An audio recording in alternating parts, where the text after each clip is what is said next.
All literally right, well. starts it off with an R-tart or something. What's up, guys? I know we're 7 minutes late.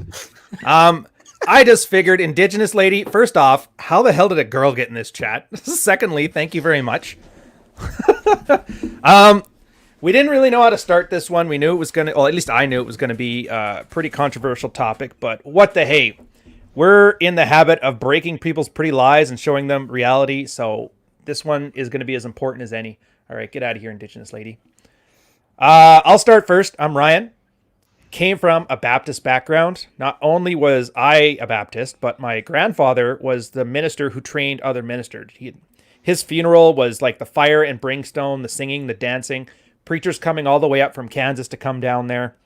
Basically black Southern Baptists.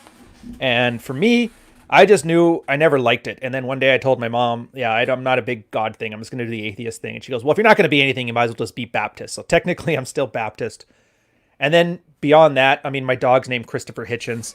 I'll get more into the backstory later, but I got nothing to go here. There's my AA introduction. All right, well, then I'll go next. Hi, I'm Rob, and I'm a recovering Mormon.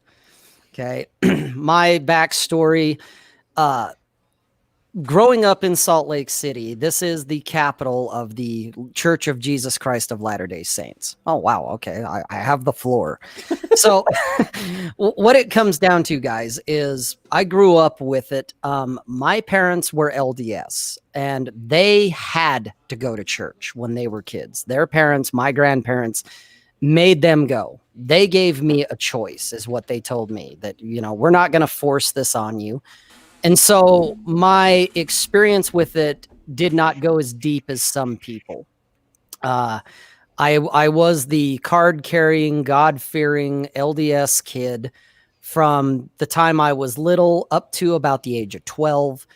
And I started seeing some things that didn't add up, both in the people, which I get, you know, you ran into some bad Mormons or whatever. But when you start seeing it collectively, not just in the neighborhood type of thing or at your particular church or what we would call a ward, you start seeing it across the board. You start putting dots together. And there were things for me that I was like, okay, not only does the tenets, the doctrine not really add up and make a lot of sense, but of course, a lot of like hypocrisy. And there was finally a point where, and I still do this to this day, where, like Ryan said, he kind of chose the atheist card. That's what I ended up doing as well, because for me, no one has been able to empirically prove the existence of God. It all comes down to, well, you just got to have faith. Or there's the argument that, well, this book said such and such. And it's like, yeah, but the book was written by guys. Just like any other book that's out there, whether it's factual or not, at least some books, you can take the information and go test it out in the real world and ascertain for yourself, is it bullshit or not? You really kind of can't do that with other books or with the main books of the different flavors, including the Book of Mormon. So that's my introduction to hi, I'm a recovering LDS guy. All right, Mish, why don't you go with us next here? It'll be good. Let's Lady Hellenic. Who's that chick that was all mad in there? Is that one of your wives? No, she's not. She's not on the team. So yeah, I'm Mish. Yeah, I'm living like in the heart of the Muslim country, like in the Middle East. Like Bob, my family was all Muslim, like TRAD Muslim, but they never forced the religion beliefs on me or anything. They just kind of like left me to my devices to like think and do whatever. And as soon as I discovered the Ripple, like back in 2018, like I've had my doubts for a while. Like this doesn't add up. Like seeing the country change, like the whole Middle East, just the whole Islamic principles just changing over the years. Like recently, like women in a certain country, they started to drive. Like they've had them not driving for the last 30 years. It was forbidden. Suddenly they can drive. So that kind of didn't add up with me. Like they said it's forbidden, now it's okay. And we had also issues before that, like cell phones, they weren't allowed. Like taking photographs, it wasn't allowed. It was forbidden. Like you could go to hell if you take a photograph or like even like draw a picture of someone. Like you can actually go to hell. They say that to us. So now it's okay. They're celebrating all of that. They're celebrating everything. It's like, where's the principle of the religion? Like, so it kind of like, I kind of saw it with like all of the religions, like Christianity, like Judaism. It's like the same thing basically. So yeah, I'm kind of like, you can say, borderline like agnostic right now. I'm not sure. So the Red Bull kind of helped me with all of that. Like, Fair enough. And then Carl, obviously, you can't give us like the full spiel on your thing here. What are you comfortable with sharing? No, I'll share some of it because there are enough crazy evangelicals that you couldn't backtrace that even if you wanted to. No, you stole my fire and brimstone speech, but I essentially grew up in the kind of religious environment where people use things like the gay lobby unironically. It's the kind of place where, horrible sin is used on a daily basis. Unless it's the pastor that happens to be fucking all the wives of everyone in his flock, then it's cool. No, I kind of went the same route as, and that's my entire family, more or less, are still like speaking in tongues evangelicals. I've spoken in tongues myself, but I was dropping acid at the time. But and I've kind of taken it a step beyond you guys, because I think from what I got from Rob, it's like you can't empirically prove that God doesn't exist or does exist. I kind of went that route because I figured, the furthest you can get is deism, where, okay, there's a creator, he created everything, and then he fucked off. But let's be honest, if, God kept the sun up for an extra 12 hours, so the Israelis could finish slaughtering a bunch of other tribes down there, some Chinese dude would have written down in their history that goes back 6,000 years, like, holy fuck, the night lasted forever this time. I don't understand why the sun stayed down for like 3 days straight. Okay, I have to jump in on that since you brought that up. That's one of the big issues that I had with the Mormons, the LDS. They have their own book, obviously, the Book of Mormon, and it is a New Testament of Jesus Christ is what it is literally titled as, okay? And it is a companion to the Holy Bible. Now, the Mormons actually treat the Book of Mormon more sacrosanct. It's actually higher elevated than even the Holy Bible is, okay? One of the big arguments I always had that I was like, wait, what the hell? Was at least in the Holy Bible, when it came to locations, physical locations, those locations either existed where archaeologists have been able to find artifacts, dig things up. Hey, there's a whole city underneath this city type of thing. Or some of those places still exist in present time. With the Book of Mormon, the gist of the story is you had a couple of warring tribes. One was pretty much all white. The other one was everybody that wasn't white. And they were fairly advanced as far as weapon making, tools, clothing, pottery, all of that kind of stuff. Sure, you're not talking about Battlefield Earth? It could be, except that Joe Smith brought it, talked about it even before Battlefield Earth. Okay, but the point of the story is that Christ, after his resurrection, came to North America, okay, and brought the word himself to these two tribes. And of course, the white tribe was the chosen ones, the saved ones. That the descendants today, technically, I'm supposed to be one of the descendants of the victorious white tribe. And I forget the names of them, but there are names for these two tribes. Anyway, they had a lot of wars and stuff here in North America, up in Canada, down here in the United States, down in South America. And these tribes were able to make weapons. They had the Bronze Age and the Iron Age, that kind of stuff. They were able to make tools and pottery and tapestries and clothing and all of that stuff. These were not primitive people. These were not Neanderthals. Okay. And yet there is no evidence of any of that stuff ever happening. There's no arrowheads or weaponry that, other than what Native Americans have done, there's nothing to to show that any of these civilizations existed or that there was any of these great wars. Yeah, but I've never expected that either. Because it's an emotional thing. I get it. It's not logical. If logical would work, absolutely. Christopher Hitchens would have converted people. And that's where I'm going to pivot this to the part that people give a shit about. I think guys are willing to buy into this on an emotional level because they're promised the idea of a wife and a family. And when they have that expectations, they want, obviously, Mish, like you can vouch for me on this one, but Islam, they want virgin chicks. They want it so bad, they promise them to you in death and in life. Yep. Mormons, they do that. they even promise you guys chastity belts. Like, look, it's like chain of custody documents. You sign it over from your dad and shit. The fundies, I mean, Carl, I'm pretty sure they're sexually repressed that way too. But is that the case now? And that's where I was kind of hearing, I want to hear everybody's perspective on this. Yeah. Well, Because the for nice mine, thing simply now is put, that- none of my cousins even tried to keep it in their pants. To keep the dime between your knees like your mother told you thing? Yeah, no. Yeah, no, that's the same here. In fact, one of the things that is kind of a given within the LDS culture in a lot of ways, especially with younger people, obviously, God said, "Go forth and procreate and repopulate the earth," but not yet. You got to be married first. You ideally, you need to be a virgin upon your wedding night. Okay. And yet young people, they're out fucking, they're doing their thing. Well, oops, sorry about the F word there. But anyway, so That happens. they're doing that. But what they're doing is they're not having vaginal sex. They're having anal sex. Exactly. They're doing blowjobs. They're basically putting it in every orifice except penis and vagina. Yeah. And so therefore, in their logic, we're virgins, we're pure in the eyes of God, and or in this case, Heavenly Father.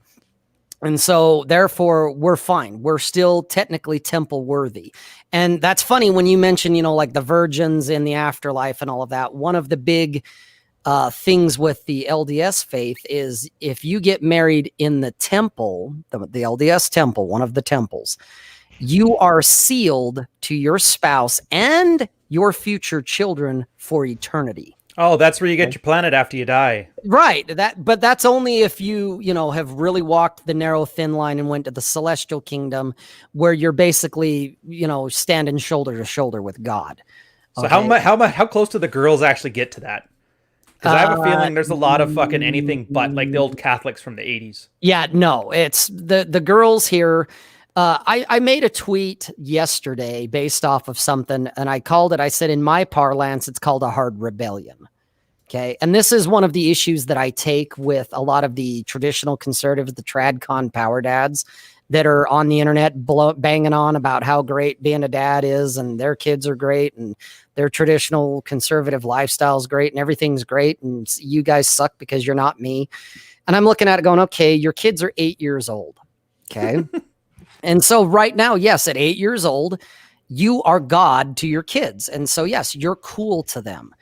And I'm sitting there thinking, get back to me when your kid's about 25. Because when they hit their teenage years, they're going to rebel. And they're either going to do a soft rebellion or they're going to do a hard rebellion. And a soft rebellion is, you're not going to tell me what to do. And they have their peer groups and all that. Even the LDS kids go through it. Okay, so you're going to do that. You can't tell me what to do. And, screw you, dad, screw you, mom. And they kind of wander off the reservation for a while. But in a soft rebellion, they eventually kind of reconcile and come back to their family. They may or may not come back to the church, but they kind of make amends with mom and dad at least. In a hard rebellion, there's disownment there. Whether the parents disown the kids, or in a lot of cases that I grew up with, the kids disown the parents. They walk away, not only from the church, but from their families. And yet the LDS religion claims that, we're all about family. And yet we have one of the highest, if not the highest rate of SSRI prescriptions. We have an incredibly high rate of alcohol abuse. And I'm looking at all this going, okay, if we're supposedly, this is the religion and it's the one true church, why all of the prescription abuse and subscription? Why is everybody on Wellbutrin and on Prozac? Jesus. And it's because it's all about, it is literally because of Jesus. It's all about perception. Families want you to think that their life is grand and great. Okay. As a great example, here's a little personal, from my family, from my extended family. I have an aunt and an uncle. My uncle was a bishop in the church, which is kind of high powered in his particular little church. He's the preacher, basically. Now, granted, there's other guys higher up in the food chain, but you're kind of getting into corporate Mormonism at that point. But he was the bishop. He had 3 kids. All 3 of my cousins, 2 of them were adopted. Okay, him and his wife decided to adopt the oldest and the youngest. The middle child was theirs by blood. Well, my cousin, the middle child, who was their blood, is gay. And he came out years ago, finally, and everyone in the family was like, yeah, we knew, except his parents. They were shell-shocked. They were stunned. They could not believe it. And according to LDS doctrine, being gay is a choice. Basically, as parents, they failed because that's one of the expectations when you're the parent. Your child's salvation. There's what smashed them right there. They failed. Nothing to do with the kid being because broken. that's what's implied with the LDS faith is that you as the parent, your child's salvation is upon your shoulders. And if your kids get tempted away, walk away or whatever, that's your fault as the parent. Okay, your child's damnation is your fault. You weren't good enough. Yeah, but Rob, that's just white people. Mish can vouch for this. Islam has their women on lock. They don't have any vices, and this is nothing for them. Mish, here, help Indigenous lady out. Set them straight. Show them how much better they got it there. Yeah, it's all bullshit. Yeah. Seriously. No, listen, everybody's just fucking. Everybody's getting drunk. Everybody's getting high. Like, whatever this lady is saying, she's basically like full of it. Like, I've had people like her all my life. Like they're saying, no, Islam is the best religion ever. Come on, it's like any other religion. It's full of loopholes, full of whatever. Like take it whatever as it is. Well, that's what I was thinking, man. Like with the loopholes, like I would say though, Islam has my favorite loopholes though. Like, Yeah, if, like you Rob if you want to go to Dubai and bang a hooker, you go for like this temporary marriage thing where you marry, you bang her, and you divorce right after. You don't even need to do that, man. You just pay her like some amount of money, like, and just get over with it. Everybody is doing that. Like, oh, they don't even keep up the pretense anymore. they don't. No, man, they don't. That's something for Shiites, by the way. So the temporary marriage thing, yeah, it's not. It's not So it's done only in Dubai. because it's what there's the Shiites and I always pronounce it wrong. The other side is Sunni. Sunni. Yeah, that's the one. Yeah. Basically this- like the second coming of Christ, they argue over if the one guy was legit or not. Yeah. So basically, Shiites have something called like pleasure marriage. It's like a contract between you and the woman for like a certain amount of time, or like either for one night or like 2 nights or whatever the amount. Just get over with it and just leave. That's it. Isn't that consent contract that's been everybody's been throwing around for a while in colleges? Yeah, we got that before you, like 1400 years ago. So yeah. Maybe it is the better religion. They're ahead of the curve. Yeah. See? But, And you got like 72 women when you die. So yeah. So obviously, and here's the thing it reminds me of. You remember, like, we talk about the epiphany phase, plausible deniability, how chicks, like, they don't want to be thought of as slut, but they want to act like a slut.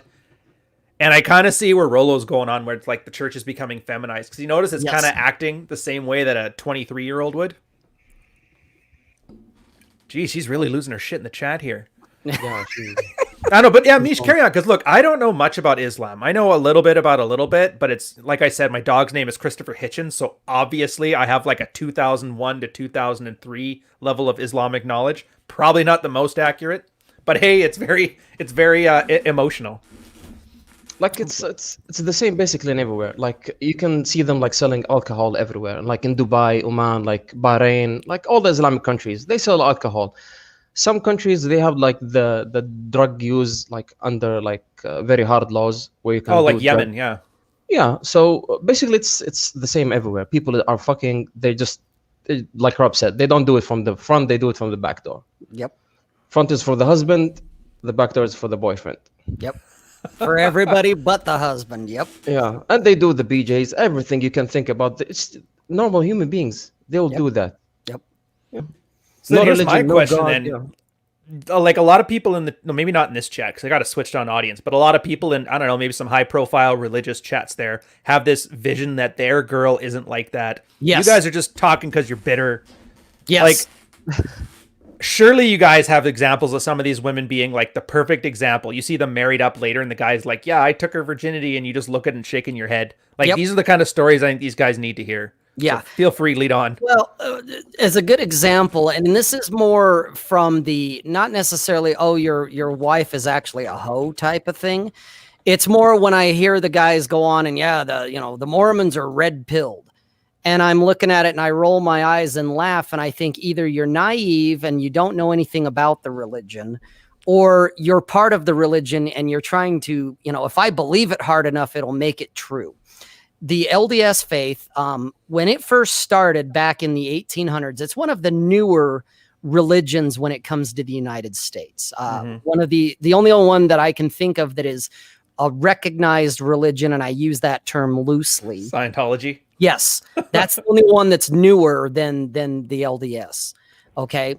When the LDS religion first started, polygamy was part of their practice. Okay. And when they wanted to be accepted as a recognized religion, which would give them tax exempt status, because before that, they were a sect, they were a cult. Okay. They practiced polygamy because according to them, and it was, if I recall correctly, it was even in the original Book of Mormon, the first edition, that polygamy was endorsed. God actually commanded it. That's what you're supposed to do. Well, then, of course, the one true God, the state, came along and said, no, we're outlawing polygamy. You can't do that. And so the church put out Book of Mormon version 2 and got rid of polygamy. Okay. And they've had several revisions over the years as time has gone on, that for such a young religion, they've gone quite a few different directions. At least what we call the true Church of the Latter-day Saints. Okay, you still have like the FLDS, the Fundamental Latter-day Saints. They still practice polygamy, which I can go into to dispel some of the fantasies for the guys out there. But one of the things I remember, and this goes back to even as early as the 1970s when I was a kid. Back in the 70s, the only people that could hold priesthood, which is power in the church, were white men. That was it. Okay. And then it was, I want to say it was like around 75, 78, maybe even in the early 80s. I don't remember now. The church decided to do an about face, and they allowed people of color, men of color. So black people, white, brown people, those men could hold priesthood because of pressure from society. Okay. I know that women have been pushing for that ability, and the church so far has kind of held fast on that one. The last time the ladies got up in arms and tried to push that issue, a handful of the ringleaders of that group of women were excommunicated. And which to me doesn't mean shit to me, but when you're devout, excommunication is kind of like a death sentence. It's a big deal. And they were excommunicated because that went against church doctrine. Okay. But the thing is, where they've already updated things to go along with societal views, it's only a matter of time, in my opinion, that they're going to end up doing the same thing. That I wouldn't be surprised in the next 10 years, you're going to see the church go from being a patriarchy of all just men running the show to where we're going to have women in the priesthood, which I don't care since I'm no longer a member. But if God's law is supposed to be the supreme law, why is it that this religion in particular is bending to the will of the state? Well, that's because God said must tax avoid as much as possible. There you have it. That's why. Well, to be honest, though, like that's the one thing I can really respect with, Scientology and the Mormon Church. Like, at least fuck the IRS as hard as you can. Even if, you can't fuck the girls from the front, make sure you fuck the IRS from the front. Yeah. Here, I wanted one from me. Somebody in the chat had something really good here. So far, what's his name? Arcasio. In Germany, we have a crowd we call halftime Muslims praying throughout the day and going out to party and drink at night. So I don't know, have you been to Germany? Like, is this a thing in Germany? Is this also the thing in the Middle East? Like in those areas too? It's a thing in the Middle East too. You can see them praying in the daytime, even until 9 p.m. when it's the last prayer time.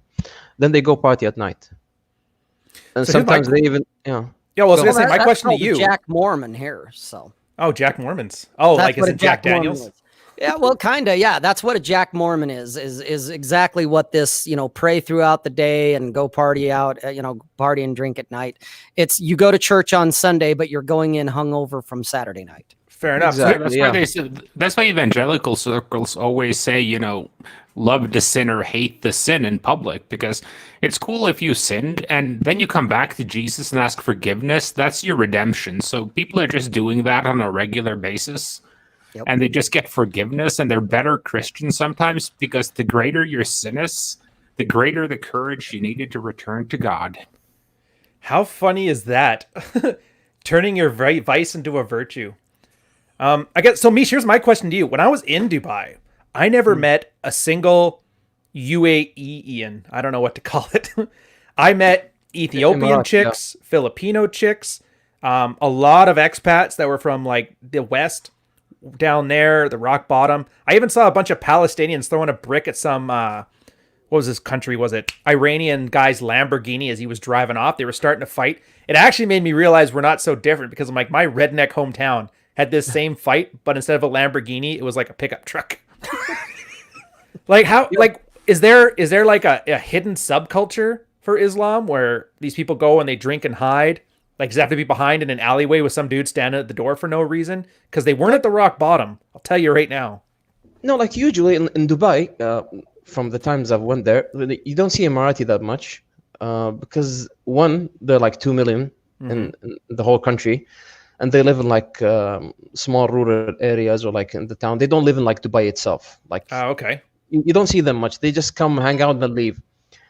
But from where I come from, well, they usually party like houses, their own houses, the compounds, villas, just like down under, so nobody sees them. It's not like out in the open, and usually at night. So, and the girls, I mean, I'm assuming the girls eventually get married. Are they at the parties with the same guys they end up marrying? Or No, is it, usually or are not. those like segregated? Like, as soon as you see a guy that you're supposed to marry at 25, do they basically flip a switch and turn into Catholic Christ girl or whatever? No, they have like a double life standard, where they just go party, and the blue-pilled husbands or like their fiancés, they don't know what the fuck they're doing. Like, the amount of times I've met women that they were engaged or married or even pregnant that came to parties, like, yeah, Jesus. yeah, that's just fucking insane. Like, one time, I remember one of my friends, he knew this girl, and he slept with her the day before she got married. Then, like 6 months later, she was pregnant, and she came to see him, and also he slept with her while she was pregnant. And her husband, he doesn't know. Like, the kid could be like my friend's kid, and that's all of you know. So yeah, it's basically the same everywhere. Like, don't let any of these guys tell you it's different. Islam is different. It's gonna save the West. It's gonna save the world. No, it's just like any other religion. Well, what did you do about it? Like, I'm going to hear what Rob did about it and Carl did about it afterwards, but I'm curious what you did about it. Like, currently, I'm just living my own life to my own beliefs or whatever. Like, I discovered even after the Ripple. Like, the Ripple kind of showed me like it's all the same everywhere. Like, no religion will stop women for like being hypergamous, like doing whatever they want. It's in the system. They you cannot change them. No religion will change them. No God will change them. Like, God knows how many times I cucked him. So yeah. But that's the thing. So you're not sulking about it. You're not mad. You're not getting angry. You're not trying to I'm not crap mad. down on them. So like, what is it you do? Like, I just have fun with them. Like, I have a LTR for like almost 12 years now. Oh yeah. And I have like dozen plates. Like, I rotate them all the time, and all of them are Muslim chicks. Yeah, and like 8 of them are virgins, and they don't mind doing anal. And they're all devout Muslims, by the way. So yeah. I wonder if that's why. Do you guys remember that tweet I had back where it was like, what is worse, anal sex or sleeping with your cousin? Oh, and yeah, it was like yeah. 49. It was like closer than the Biden and Trump thing. I'm wondering if that's why a lot of the and I'm assuming Mormons the same thing, where a lot of the guys who aren't getting laid, they want their chaste women, have such an aversion to anal sex. Oh yeah. Because it seems like the guys who wanted to like deflower the girls without getting in trouble for it, that seems to be the poopers the way to go. Yep. Is that a thing? Oh yeah, it is a thing. One of the things, and this is kind of where, you were asking Mish about, kind of like, what are you doing now? All that kind of stuff. For me, the final moment for me where I was just like, yeah, I can't do this anymore. I remember I was 12 years old, and the bishop who happened to live across the street from me, I knew his son and I knew his daughter, and both of them were a couple of wild heathens. Okay. I mean, yeah, for outward public appearance, they were good Mormon kids, but in reality, they drank, they partied, they carried on. Okay. Well, the bishop was normally a pretty quiet guy. He didn't typically get up and pound the pulpit, the fire and brimstone type of thing like some of the Baptists and whatnot do. But this one day, he did. He got up there and he was talking about the sin of premarital sex. And he went on and on that everyone in the pews were kind of like, wow, and then a week later, his son goes to him and basically says, Dad, I got my girlfriend pregnant. Yeah, big shocker there. But instead of him, now telling his son, well, you're fucked, kid, you're done. This whole sermon that he'd done the week before, it went out the window. Oh, it's okay, son, we'll figure it out. Is that a euphemism for a good old coat hanger date, or? No, he actually ended up marrying the gal, is what he ended up doing. Shotgun wedding. Kinda, yeah. It kind of turned into that, more or less. Here's the thing that I've realized when it comes down to it, that women are women, like Mish said. They're going to do what they want to do. And the guys are really no different. My big thing with religion in general and with the LDS in particular, since I grew up in it, I've never taken well to bending the knee. Mm-hmm. I already have to do it for the state, because at least here in the United States, the last I heard, you're actually issued a social security card upon birth, basically now, or when you're very young. When I was issued a social security card, this was at the tender age of 10. Okay. And that is your government ID without a picture. That is, that and your birth certificate are the only ways that the state can recognize your existence. Okay. You are opted in to pay taxes and whatnot, whether you like it or not. That's how it rolls. And so I understand that I have to bend the knee to the state. I do it grudgingly. Like Carl said, hey, if there's any way to kind of stick it to them, I'm all for that. But hey, I pay my taxes. I do my share. I do my part for the civic duty in society. I go to court when I have to, as Dave Mustaine said at one point. Okay. But the last thing I want to do is also bend my knee to God, or to not God per se, but more God's representatives. I was going to say, yeah. God's Well, that was one of the things that got me the most with like the Hitchens approach to it, because he reframed heaven in a very good way. Because he has like a speech where he goes like, if you think about what heaven would be like, well, you go up there, you have to constantly watch out and follow the dear leader's rules at all times, and you have to constantly praise the dear leader. That's basically North Korea. Basically. Well, I know evangelical circles, you don't get it as bad though as these two guys get it, because it's kind of accepted that girls are going to party a bit, but you have like degrees of it there too, because unlike, I think the Mormons are kind of like one blob, and Islam is sort of one blob in the sense that they agree on most things, even though you have like small differences of opinion here and there. With evangelicals, all you need is like a little bit of charm and a Bible to become a snake oil salesman. So you have a lot of sects along a big spectrum, from no sex before marriage to, yeah, it's okay if you come to us at 30 years old and you have 4 kids to begin with. We'll find you a good man to hook you up with.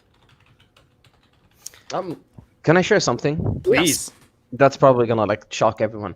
So like all these guys are just like saying Islam is gonna save the West and everything, and the virgin women in Islam and everything. So the thing that they don't know, that there's a surgery that's very famous. Oh, Usually, the hymen surgery. Yeah, basically they go to Egypt and they do it for like $500 or like $700, and just like she's back virgin again. Like, yeah. Wow. That's Islam for you. Yeah, there's your red pill for today. No shit. Yeah. Well, can and take it here- back. They just go and do it before their marriage, like a month or two before they get married, and they're like back virgins again. But is there like, does the guy know? He doesn't know. Does he know that she got fucked like by 10, 20 guys? No, he doesn't. She's Right. back virgin again. Yeah, that's and that's kind of like the same thing here with the LDS. The church here actively discourages its membership from reading, watching, listening, or even getting themselves involved with anything that is critical of the church. Okay, they will tell you, like, do not, Ryan. There, I guarantee you, a devout Mormon is not watching this show. Okay, because what we're talking about is critical of the faith. See, I thought we were critical of them hoes in the faith. Well, there's that too, but that's the thing. I see, and this goes back to when I was talking about, the LDS church is red pilled, is I see so many guys that they are, raised from the knee, when they were little, they were brought up that here's how it is. This is the church's view on life and why we're here. And it's a big fantasy. It's a big story. It is blue pill. Okay, but they give you this story, this narrative that, okay, you're going to grow up and your job as a man is you're going to go on a mission. You're going to convert people. You're going to spread the word, the gospel of Jesus Christ of Latter-day Saints. Then when you've done your mission that you paid for out of your own pocket, by the way, you're going to come home and you're going to get married. Okay. And most guys do that. When they come back from their mission, they're usually married within 6 months of them coming back from their mission. They've had some little honey at home that they've been writing to and dealing with. And while he's been out preaching the word, she's been out banging guys like me. Okay. He comes home. He's living with mom and dad still. He's never really been on his own because while he was on his mission, he had what is called a companion, which is another guy. And they're basically snitching on each other to keep each other straight and narrow. The only time you have privacy when you're on a mission is when you're going to the bathroom, and that's it. Unless you can somehow either sneak away, which is pretty difficult to do, or if you can make your companion complicit in whatever activity it is you want to do. So he comes home. He testifies about, yep, it's the one true church because I asked God and I got a warm fuzzy in my stomach. So feelings over facts. He marries the girl and goes into his little wedded bliss like Rollo has talked about 1 billion times before. And then one day she goes feral on him and divorces him, whatever, or he finds out she's fucking his best friend, whatever it may be. And then the bombshell goes off and his whole entire life, his whole entire narrative is ripped out from under it. And it's that deer in the headlights look, because I've encountered it as recently as right before the pandemic. A friend of mine, we went out to a bar, introduced me to a couple of guys who were fresh off their divorces, good LDS men, and they were just stunned. And it's like, oh, you just got red pilled by your now ex-wife. And to me, that's not red pill. That's like, yeah, they got red pilled, but their religion was telling them, no, this is how it's going to be. Dude, I don't think we can call Misha fake Muslim. We can hear Call to Prayer in the background right now. Yeah, can you hear it now? Yeah. Oh, it's clear as day. But that's funny. Oh, look at behind you, the man. mosque, by the way, okay? My house is located behind the mosque. Oh, that's cool. Yeah. I like Chesty too in the chat. So Carl, we don't really talk much. Like, I was our guys weren't very keen on it. There was always the illusion, like you talk the talk, but they didn't even pretend to walk the walk. I guess Baptists were too far gone. I'm just trying to think though. Is Tom Bombadil in the chat? What's that? A little man had a rant this morning about atheists. Where I kind of agree with his main treatise of it, that the reason why people become atheists is because of bad experience with religions early on. Right. But he also had that side note of, an intelligent man who doesn't see the role that religion plays in controlling society. And I think that societal control and people control is like the major factor for why you want it. But you don't really need that anymore because you have the states. Yeah, and that's been going so well. And And you know, the French did a very good job of that by decapitating a fuck ton of priests back in the day, in the 1700s, to And kind of royals. separate the church and state. And I think we have to get back there, but you can see the church has been kind of creeping into it. Like, you can't get elected in the US now unless you say, oh, yeah, I'm a person of faith. I've been, like, even Donald Trump was pictured holding a Bible. I was surprised he didn't burst into flame that close to a fucking church, man. But so I just think it's a method of control. And for these guys who are kind of like good, let's say good men, it's very easy to lead them into, yeah, this girl, she's 30 plus, she has a couple kids, but she just came to the church and she's a believer and we need people because that means we get donations. So why don't you just go ahead and marry her and you can stay in the church and you'll be doing a service to God. That was the classic one I heard, service to God by marrying someone who's not exactly a choice prospect. And I don't remember the USDA cuts of meat, but what is it, A grade? And then there's like, what's the bottom grade meat? Does anyone remember? Oh, like pet food grade? I can't remember what the name of it is, like F grade or something. Yeah, like you're talking shit you wouldn't feed to your dog, basically. Oh, the worse than that stuff. I don't know. That's the stuff you feed to other cattle for mad cow disease, I guess. All right, so here's the thing. I didn't want to have a talk so much about is religion good or is it not. That's been done to death, and I don't think that gets to the main point. The part I was thinking about is, I want to mention Tom Bombadil, I guess. So he was kind of the fire and brimstone guy. You guys probably remember from the chat, talked so much shit. Everybody's going to hell. Basically calls me a sinner every fucking week. Yeah, but that's the thing. Got himself a girl, and all that shit went away. And it turns out, I'm thinking that sexual repression is kind of a big part of why a lot of these guys were holding on to religion. Not because they want to, but I think it's almost like a necessity. Like, I have to believe that this stuff happens this way, because otherwise the alternative is I'm not attractive enough to get laid, no girls want me, and now I'm just going to die alone. And these are the guys I'm kind of worried about in here. Like, I can't save them. They have to want to be saved. Right. But I'm hoping that these conversations, like, here, dude, this chaste woman that I've known forever, she got hymen surgery because I tore it up last night. You know, that kind of shit. Or, yeah, she may have her hymen intact, from the LDS perspective, but her asshole's the size of a barn. Yeah. So, Jesus. Yeah. just saying, I'm going to be graphic there, because most of the women that I've met over the years, and nothing has changed. It's still the same now as it was when I was young. Like I said earlier, there's the soft rebellion and there's the hard rebellion.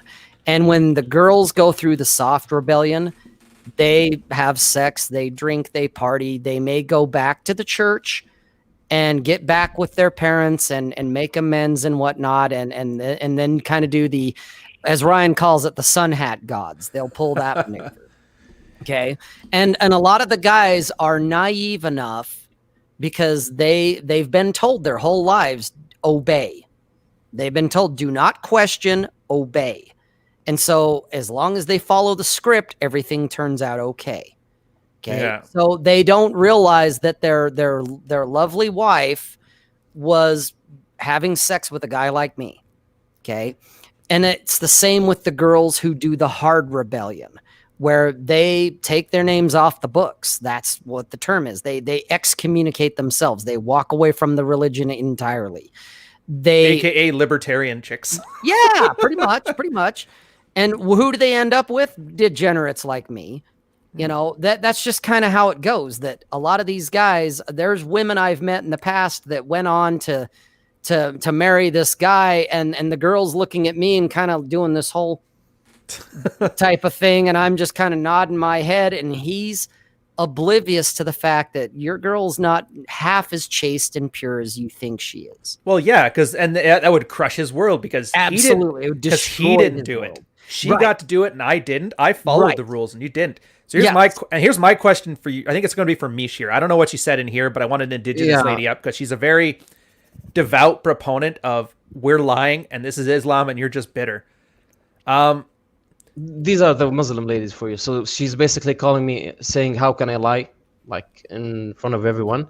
She said, if your family didn't raise you well, this is your issue, not Islam's issue. Yeah, so that's Muslim woman for you. All right, so here's my question for you, though. Picture you as some guy who hasn't gotten laid very much. He maybe doesn't know his way in the world, and you get, I don't know how old you are. I'm making some assumptions here. Don't take offense by it. I'm assuming she's middle-aged, soccer mom kind of stuff here. Imagine some poor bastard who's like, dude, why is everybody having fun but me? And she's like, that's not the case. It's lies. And you get a girl basically berating and shaming a guy for even thinking about following his own self-interest. How many guys get led to the slaughter because of like people like that pressuring them? Yes. Yeah, a lot. Like I know Baptists have it, the girls that are fucking just shitting on guys. I'm like, dude, you had a dick in you 2 weeks ago. Why are you shitting on this guy now? And I know the fundies have had it. Mormons The obviously LDS have have it too. Yes. Like, is that a big thing in the Islam culture too, where girls are basically gatekeeping to keep guys on the reservation? And Yeah, also, I they don't know do what that. this is I put up, so I'm hoping I didn't say Say, anything can you bad. speak in English, please? Oh, Yeah. Yeah, I told you that, Ryan. I just asked to put that up because there was a bunch of Arabic going through chat, and some of the guys were probably getting annoyed. oh, I thought that was you getting annoyed, saying, "Dude, put this in English." Yeah. No, but one of the No, he's funnier telling the things girls I've to speak in not to English. cut you off, Mish, but one of the funnier things I've kind of noticed is like the different approaches from cultures. Yeah. Because if you go into like further into Asia, like the parents there know that their daughters are fucking. It's just never mentioned and completely repressed in those cultures. No one ever talks about it. It's never mentioned. It's to the point where, like, if a girl sleeps at her boyfriend's house, it's not assumed that they had sex from the parents' perspective because that would never cross their mind. It's different to each country, but like mostly in the Arabian Peninsula. That brings me to another point. This lady, she said some comment before. She said like Arabian governments are liberals, they're not Muslim. I was So I like, isn't just there wanna- kings and shit there? No, I just want to like make something clear. Just like the true Arabian people, they exist only in the Arabian Peninsula. Okay, that's where Saudi Arabia, Bahrain, UAE, Yemen, Oman, Kuwait. So these are the true Arabs. Right. Any other country, they have their names. They just like try to attach themselves to these countries because they're like, you know, they're very rich and they have oil and they have like their own weed in the world. So it's basically the same everywhere. Like, but it's different, and women will always find a way to get away with it.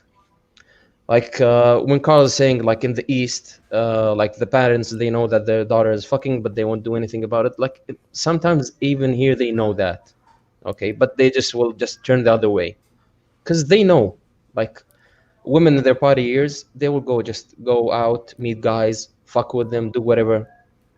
Well, I think Rob had it on when he was talking about the kid who turned out to be gay and the parents were shocked. They weren't shocked because the kid was broken. They were shocked because they failed as parents. Right. Like, Rob, do you remember that? They didn't want to see the truth is what it was. Well, they thought of it as like an ego damage to them. Oh, absolutely. They ended up for years. They disowned him over it. And do you remember that tweet I put too, where I said, do you want to be good parents or raise good kids? Because it's not the same thing. Yes. There's a perfect example of it. Exactly. That's and that's the thing that's the part that I look at these guys and why this is such a topic for me, besides that I kind of grew up in a bubble of it, so to speak, is that when I gave up God, I guess, when I gave up religion, because I looked at other religions and I'm hearing everybody in the panel and I've seen guys in the chats and I've talked to all kinds of people from all over the place, and it's all kind of the same. Mm-hmm. That whether you worship Allah or you worship the Heavenly Father or it's Jesus or whatever it is, there's a common thread amongst it all, which is obey and bend the knee. And you're made to feel bad, and everyone looks the other way because no one wants to admit that they're doing whatever they're doing. And women are women. Hypergamy is a thing, and it doesn't mean give up hope and go kill yourself, guys. It's do what you got to do to make your own life your own. And when I gave up religion for me, that's when I found a lot of my freedom, that it's like, oh, I can do whatever I want. You know, as long as I'm not violating the state and going to jail or getting shot because of it, because those are real repercussions.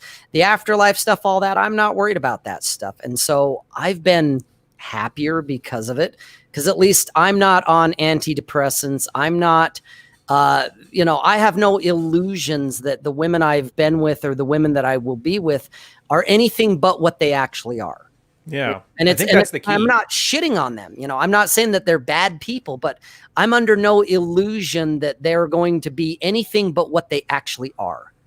And so that's kind of my takeaway from all this for people. That's part of why I wanted to be on today, was like, guys, you know, if you want to be alpha, if you want to be red pill, whatever terminology, you have to own your life. And instead of asking your elder, whether it's a bishop, a priest, whoever it is, instead of asking them permission, why don't you just decide what you want to do yourself anyway?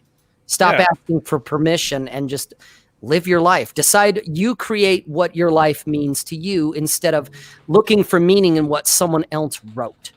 Instead of following their script, why don't you write your own? I think the most important thing is like Rollo's two main contributions to this space is frame and mental point of origin. Yes. And in my opinion, if you are a religious man, you are by default in the mental point of origin of your God and in the frame of your preacher. I like that one. So that was my question here, because Sad actually had a good one. How do you advise we confront these elders and say follow the rules? Personally, I'd argue, why are you confronting anything? Like, when you're in a marriage and your wife is pulling some shady shit, confronting her, she'll just gaslight you. Yep. You just don't trust me. You don't do this. I don't see how the church is going to act any different. Because to be fair, the way you guys have been telling the stories about your church or your mosques and all that stuff, it sounds exactly like a guy having a wife who just wants him to work and don't touch me tonight because I have a headache. And so I would say do the same thing. Yeah, don't confront them. What are they going to do? Upend the religion that their entire livelihood and life's ego investment is spent on because you made a good point? It's like, no, man. They're basically going to shame you into shutting up. And worst case scenario, they're going to turn your community against you in hoping that that pressure will keep other people from doing it. It's a Threat Point, Dalrock's article on it. It was exactly what they described with divorce law, where those horrible, brutal divorces that MRAs and black pillars love to ramble about, they actually aren't the most common things, but they have a cooling effect where other guys are less likely to pursue their own best interest because they're worried about becoming, God, no, like I can't think of an example now. Somebody got fucked over, but you know what I mean? And lose everything and end up having to put a bullet in their head and shit like that. That's why I was like, that's why I really like, thank you, by the way, what's her name? Islamic lady? Indigenous lady? I really do like your being here because you're a great example. Like, guys, these kind of shaming tactics and this kind of gaslighting, it can't affect you. None of this works if somebody with a set of, no offense to you, a nice set of niqabs can walk up to you and shame you into not knowing what you can see right in front of you. If I may make a suggestion there to Indigenous lady, can you please make a Twitter account? Please name it, what's it, is halal and sushi? No, Deads and halal. And we'll all follow you back because we really need like another example. Kate 2, Electric Boogaloo. Anyways, yeah, all joking aside, it's good to have you here. Like I said, you can't pick your fans. I'm glad you're coming here and giving us a different perspective on it, and you're helping us make a lot of points. So I do appreciate you. 100%. Yeah. Yes. She's like an example, live example of what we face here all the time with women. So yeah. Hey, why do you think we have Keep Kate around? Like, seriously. Yeah, like I haven't been berated in forever. Personality? So yeah, like going back to Saad's like comment, if he's talking from an Islamic perspective, just don't confront anyone. You're gonna lose anyways. Like you're gonna have your family hate you, and you don't want that. You don't want to lose like the family because you have a different set of beliefs. Just go with it and live your life. Yep. Do whatever you want. Just Law don't go 38. Yeah. Actually, I'm gonna go chat that up. You guys fill the air with some stuff here. I'm gonna go look that up and put it up in chat. What, Law 38? Yeah. Think as you like, but act like others. You don't. Yeah, but if you when type you're it and wrong, put it on do the it, screen, it's Romans. more authoritative. Like, what master guy are you if you can't quote all the 48 laws of power on command? There she is. All true alphas know that, man. I'm just saying, a very clever anonymous Russian spy account, who's definitely not a Russian spy, told me the worst thing you can do is have a copy of it on your nightstand or at your office. So you have to pretend you don't know it. That's the Machiavellian play. Ooh, that's a spark one. You have a sterling reputation, man. Sterling reputation. I got your sterling reputation for the next Among Us. I'm telling you what. Yeah, so I mean, I honestly wished red-pilled Christians. There's a subreddit for that where it's just the Christians who wanted to talk about it within the Bible. That should have been the conversation they're having. Yeah. How do you go and do your thing without, ostracizing you from the community? I'm assuming there's got to be like a red-pilled Islam community or a red-pilled Hindu community. They should be doing the same thing. But what I've noticed is the only thing they do, and I'm curious your thoughts on this, what they do is they sit there and they quibble over the Bible to try and fit the square peg into the round hole. And I think it's really doing a disservice. I just don't know who's able to take the lead on that. Maybe is Conks doing that? I don't have a chance to watch a lot of his stuff. I have no idea what Conk's doing on that. I couldn't answer that one. I don't know. Because, I followed Dalrock's blog a little bit, and there's a couple other guys that there's always a little gem or a diamond in there. But when they start quoting scripture and all that, they definitely lose me because that's just not my thing. And so you're right. It is a conundrum for guys that want to be a part of their faith, but also not get trapped in the lie. And so I don't have an easy answer. For me, the only answer that worked for me was I had to walk away from religion. Is what I had to do. But that may not be the answer for every man. But for me, that's what worked best for me. Is it's just like, I can't do this. So I don't know, guys. I don't have an easy answer for you. I wish I did. Well, what did you do, Carl? 'Cause I basically started ignoring it. Like, I'm with Rob on this because, my thing is, I'm not going to bother reforming a religion. That's too much fucking work, and I have no desire to be a cult leader, unlike what some accounts on Twitter might tell you. But for me, it was more like, okay, you just walk away from it, and if you have that option, that's great. There are going to be people who are living in countries or who are tied down and who can't just basically say, well, fuck you, and walk away. But I just don't like people telling me what to do. Yep. Or at the very least, if they're going to tell you what to do, have something in your best interest at the end of it. There you go. If they're going to tell you what to do, fine. What's in it for me? What am I getting out of this? And that's a great. I'm glad you said that, Ryan, because that's what it comes down to, guys. In my opinion, not trying to be heretical or blasphemous to anyone of any faith. It's like whatever your faith is, that's your business. But Exactly. There's the question you have to ask, in my opinion, is what Ryan just said. Go along, but, and if you believe it, great. But what's in it for you? Because I know the LDS are pretty much practicing beta farming.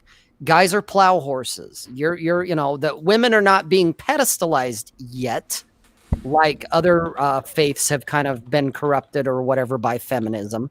But they're all but there. It's all swept under the rug. It's all hidden away. The girls are pretty much, can do no wrong. And when they do, everyone just kind of turns a blind eye and kind of, girls are going to be girls. And it's the guys that are the ones that are the most devastated when something happens. And so you have to ask yourself, what's in it for me? How is this benefiting me? And that's the only, that's what it kind of comes down to, which is why for me, I had to walk away, because even when I was younger, it was like, what's in this for me? There's nothing in this for me. It's all about other people, whether it be my family and their values, which I may or may not share. It's the women in my life and their values and what they want that I may or may not share. It's my church leaders and elders and what they want, which I may or may not share. So what in the hell is in it for me? Well, to be honest, I think what we really need to get in for this show, sorry to cut you off, Rob. You're good. I think we really need to get like a Jew and a Catholic in here to have the start of a really great joke. That's right. You brought the bar. Oh, shit. Well, we did have a trad Cath. The lawyer we had on here a while back. I don't remember what we called him back then, but yeah, he was super trath when he was talking about a lot of the red pill stuff with different names. Do you remember this, Carl? It was like a year ago. Do you think I remember these shows? Yeah, fair enough. He's lucky he remembers what he did for breakfast. Yeah, he was the lawyer that wasn't chesty. Oh, I thought it was, yeah. Like, for me, it's like the lawyer. For me, it's like Chesty and the guys who should be killed. in his profession. Fair enough. It's like if I'm ever in an election and it's getting down to the wire, he's filing all my lawsuits to slow the countdown in every state. Yeah, and Mish, I don't mean to fluff you on this one too, but you're kind of like, we were just talking about what do you do about this? You're kind of living the dream. Like, you still keep up the front. You still keep up the facade. You do the prayers. You live by the church. I don't know what you guys tithe over there. Probably not. It's just oil revenue. Who cares? But like, you're doing all the things a good Muslim boy does. You got your wife. You treat her well. She does you. She treats you well. And then you're like, all right, so just keep my degeneracy with like a little bit of plausible deniability. Same as the chick. Just don't make me look like a slut. Don't rub it in their face. Yeah, don't rub it in their face. Don't make me feel like a slut and do what you want. Yeah, that's what's actually happening. She told me even once, like, I know that you have a girlfriend. I'm like, only one? I have like 6. Talk about abuse mastery, Jesus. Yeah, she's like, tell me her name. I'm like, which one of them? Like, I have 6 of them. Tell me which one. Like, the one with the curly hair, the one with the blonde hair, the one with the blue eyes. Like, oh, the curly hair one was cute, by the way. Is that the one I'm thinking of? Yeah. Yeah, she was very cute. Yeah, that's actually, she's 21, so yeah, whatever. She's the youngest I've had so far. But yeah, it's just keeping. But does up she the tie appearance your like, shoes for Instagram? She did more than that, actually.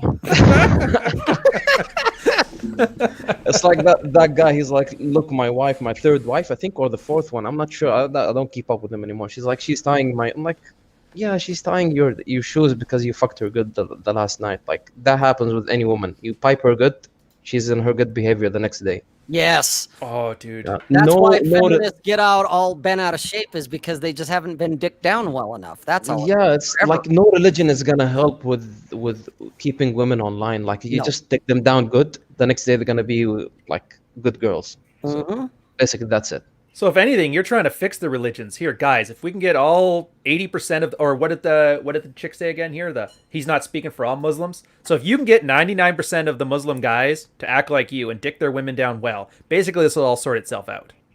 Yeah, but I think you're oversimplifying, but I agree. No, but I got some data here that I'm not ready to share yet. Oh. From a major purveyor of sex toys. I have a buddy who works there. Mm-hmm.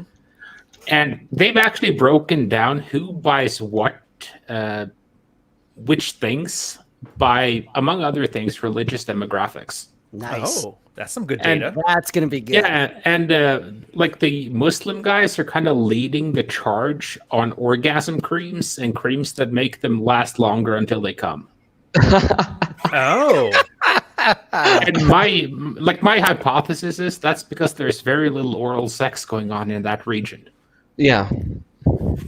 Oh, is that still taboo over there?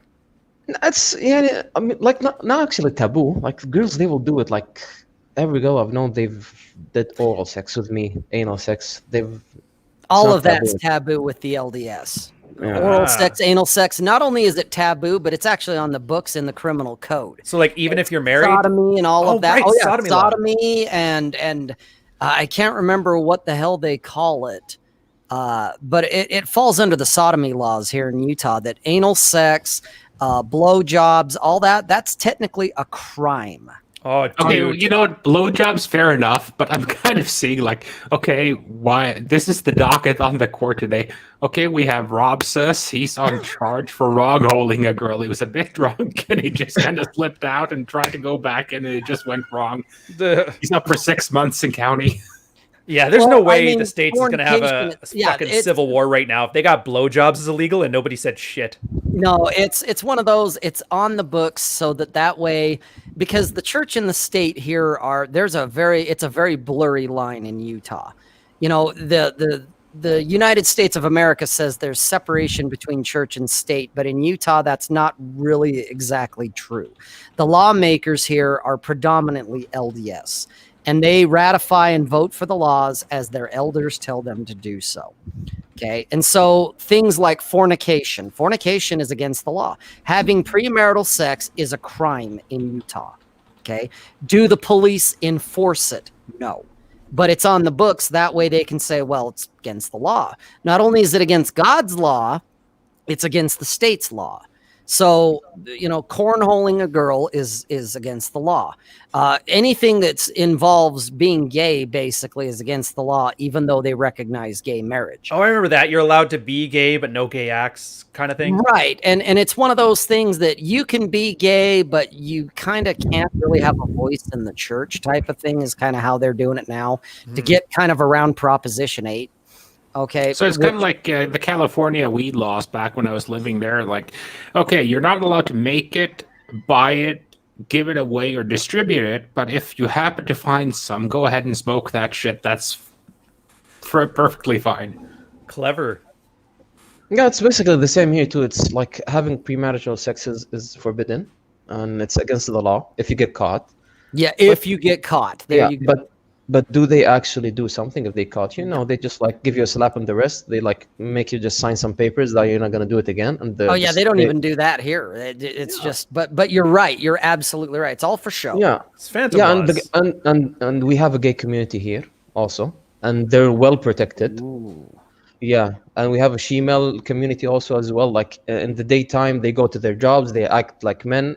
In the night, they just wear the wigs and just go on with their other life. Oh, dude, I tweeted about that 2 weeks ago. It's like Islam will save the West, and then I'm like, hold my beer, and then there was like an Islam girl in like a schoolgirl outfit, or it was a dude or whatever. Or I don't know what I can't keep up with the terms. Did I just say they? Did I tell you that one time I went to a party where I found like there were 3 females in the party. I'm like, wow, that was actually the first time I see them like face to face. Like, I've never seen them before. Like, I've seen them from far, but like this close, no.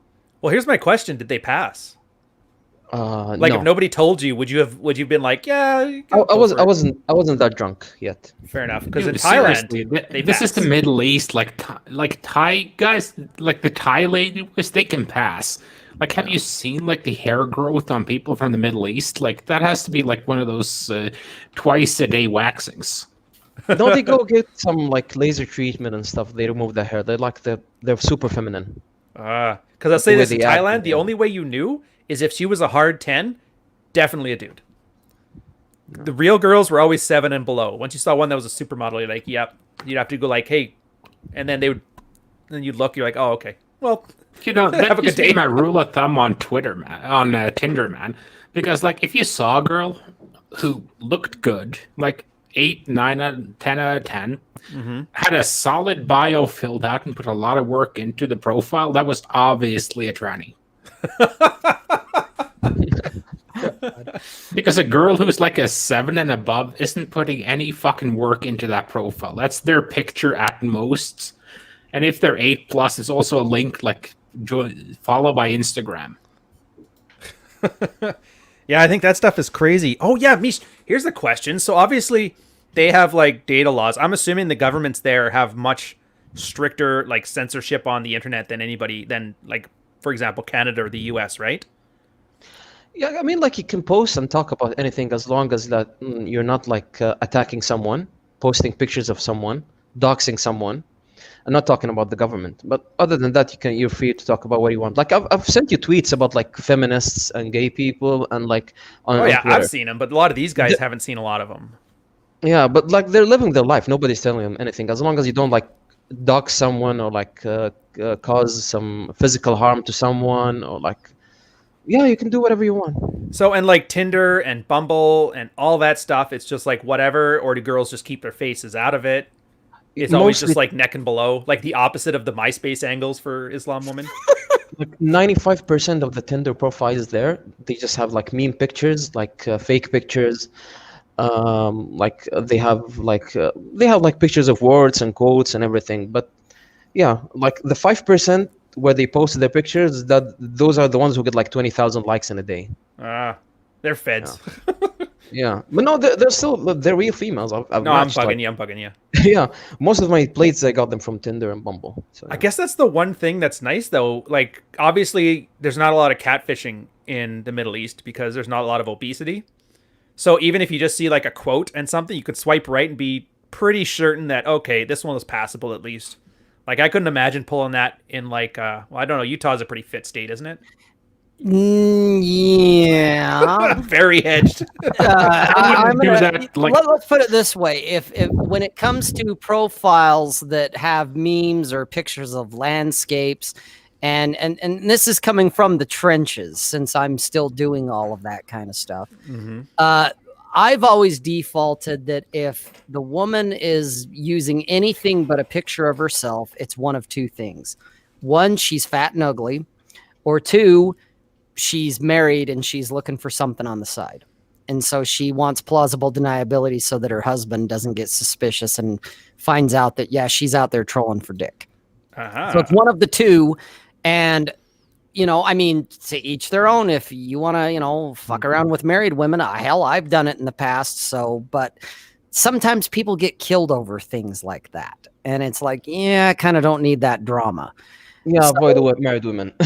Yeah. And so, you know, for me, when I see the profile picture that's nothing but a meme or a landscape or a cat or a dog or something, I swipe left just because it's like, well, she's either ugly and fat or she's married and she's on the DL. Either way, I don't. Happy painters. I don't need that drama either way. And so while Utah is a fairly fit state, obesity is a lot lower here than it is in other parts of the country. Which means it's under 60%. Yes, but it's probably more like 49%. You know, we definitely have our share of fatties here.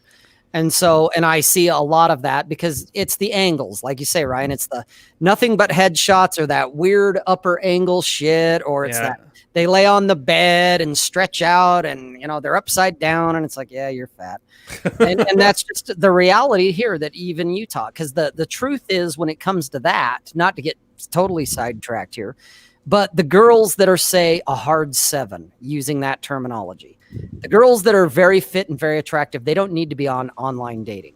They don't, because they're going to get approached by guys on the street, not necessarily that they're pickup artists, which brings me to one of the things that would really fit great in Utah. To give you, Ryan, an idea, there's a guy that I know, everybody in the panel except maybe Mish, he may or may not know who the guy is. I'm not going to say his name. A lot of guys in the chat are going to know, but there was a guy a while back that you know well, Ryan, you know him better than I do probably, who said, just take her to the dance, man. That guy, his advice would go over well for Mormon men. Okay, a lot of the things he has said before and after, just take her to the dance, man, and make sure you wear shoes, not sneakers. Guys here that are devout LDS that have they're reading the scripture every night and doing their thing, they would be writing that down and being like, oh, this is gold. I just need to take her to the dance and make sure that I wear shoes, not sneakers. Okay, Jeez. These are the guys that buy honest, flowers. These are the guys that when they go out on a first date, they show up with flowers and chocolates. Literally, I'm not exaggerating. That's kind of how blind the men are here until, you know, because like I said, yeah, the women are the women. They're going to do whatever they want to do. They're having backdoor sex and all of that. Some of them are not even doing backdoor sex. They're just straight up having sex. Okay. Yeah. But the guys think all I need to do is just take her to the dance, man. You know, and just wear shoes, not sneakers, bring her flowers, treat her like a princess, pedestalize her. That is a lot of the LDS culture. That is what goes on. And that's why when the guy gets his world ripped away because he finds out she's a whore that fucks like a prude, or she, you know, took 5 guys at one night in a drunken orgy somewhere, or she was having anal sex from the time she was 13, and your blushing bride was never a virgin, it destroys his world. Jesus. And that's kind of why that's why I wanted to be here today. Is it's like, yeah, the LDS religion is not red pill. It is blue pill all the way. You forgot also be yourself. That's the advice. Oh, yeah. Just be yourself is a big one here too. Yes, absolutely. Yeah, but come on, Rob. Let's be honest here. I mean, all of this is just happening based on. I got a comment from a guy who I won't say his name, but it rhymes with sad dead man. Oh, the prophet. Yeah. Oh The my God. vessel This of is light. just because players are out there ruining all these girls and getting them to do it. Talk about that, guys. But either we're not doing enough to save women from themselves or we're physically destroying them. It's crazy how girls are just like objects in all this. Well, yeah, and that they're just, they're passive in all of this. They have no agency in Yeah. it. They have no say in it. That we're the evil, us here in the panel, us degenerates, we're us infidels. We're the ones that are, the scourge of the West. When in fact, it's like, did you ever think that your girl had agency? Because there's never been a girl that did anything with me that she didn't want to do. I was going to say, I'm hoping you guys can say the same. Yes, for legal purposes, your answer is yes. Yes. Yes. Good. Now we got that out of the way. Thanks for the $3 super sticker, John Kratz. By the way, if you guys haven't checked it, he's got like an awesome vaporwave channel. It's worth a listen. We're getting close. We got a lot of rhymes here, but I'm not quite nailing who we're talking about. I'm not for sure either. Yeah. I don't know. All I know is I think he's been, branded the name the vessel and bringer of light. Oh, for So fuck's sakes. But dude, it's I'm actually surprised. Like Ryan gets at me, and he's like, "I'm nervous about doing this show because I'm scared that some religious nut is going at me for being sacrilegious." And you have assholes on Twitter like, "Oh yeah, this guy's the prophet. He's our vessel." And it's like, yeah, no one's gonna have a problem with that. Like you don't have like Mormons up in arms or like Muslim, like that's sacrilegious. It's like, no, that's fine. Yeah, like, Well, I wasn't worried so much about the religion thing. It's 100 years ago. yeah, just some idiot incel who's like, Jesus is my last shot at it, and then we take it away, and he's like, well, time to rent a van. That's an elect Minneson joke, by guys, the way. I get it, but it's like, guys, you don't need to go out and rent a van. You don't need to go rent a van or strap a bunch of stuff to your chest and run out into the street. You don't need to get drastic. It's just, what's in it for you? What do you want to do? You ultimately are going to decide whose advice do you want to listen to? Do you want to listen to your elders from the church and from a book? Or do you want to figure it out and say, you know what, I'm going to do things on my own terms? And whether you walk away like I did, or you decide, you know what, I'm going to, when in Rome, do as the Romans, Law 38. Whatever it is, But what if something goes wrong, Rob? Then it's your fault, and you can't have that. Well, that's where you have to decide what's in it for me. You just, it's guys, you got to figure it out, man. And things are going to go wrong. They are. That's the thing that, call it what, Murphy's Law, shit happens. Mm-hmm. It's like, yeah, it really does. It's like, I just don't want to see a guy put a shotgun in his mouth and pull the trigger. No, but let's be honest though, the best stories come when shit go epically fucking wrong. Oh, absolutely. Like, it's not like one step away from renting a truck or posting a manifesto on YouTube or buying a red hat. Oh, those ones are the crazies. Those are the craziest. They're losing their minds today. By the way, shout out to Chesty. Rockwell, keeping this chat clean. I know for a fact we made you work for it today, man. Yeah, Chesty, I'm sorry, man. You had to deal with that crazy Muslim woman. If he didn't want to do it, he wouldn't have signed up. Yeah. He takes pleasure in this. And then here's the other thing. It's Chesty actually put it. He was a tweet out of a research paper they had done in Toronto. Ooh. Yeah, you read that one, the Sage Club Journal, where they found that most of the sphere was, there's like 5 main things that they were worried about. Getting laid, guidance, self-improvement, and then the dark triad stuff, I think was the gist. I should have pulled this up before I even asked the question, so now I'm stalling for time until I pull the tweet. There it is. Loneliness, social inclusion, lack of male role models, need for guidance, mental health and well-being, skill acquisition and personal development, and then the dark side of pickup. I didn't really read that part of it, so I don't really care. Yeah, it does. But I can see... That's why guys get into this space, and they congeal around fucking glow.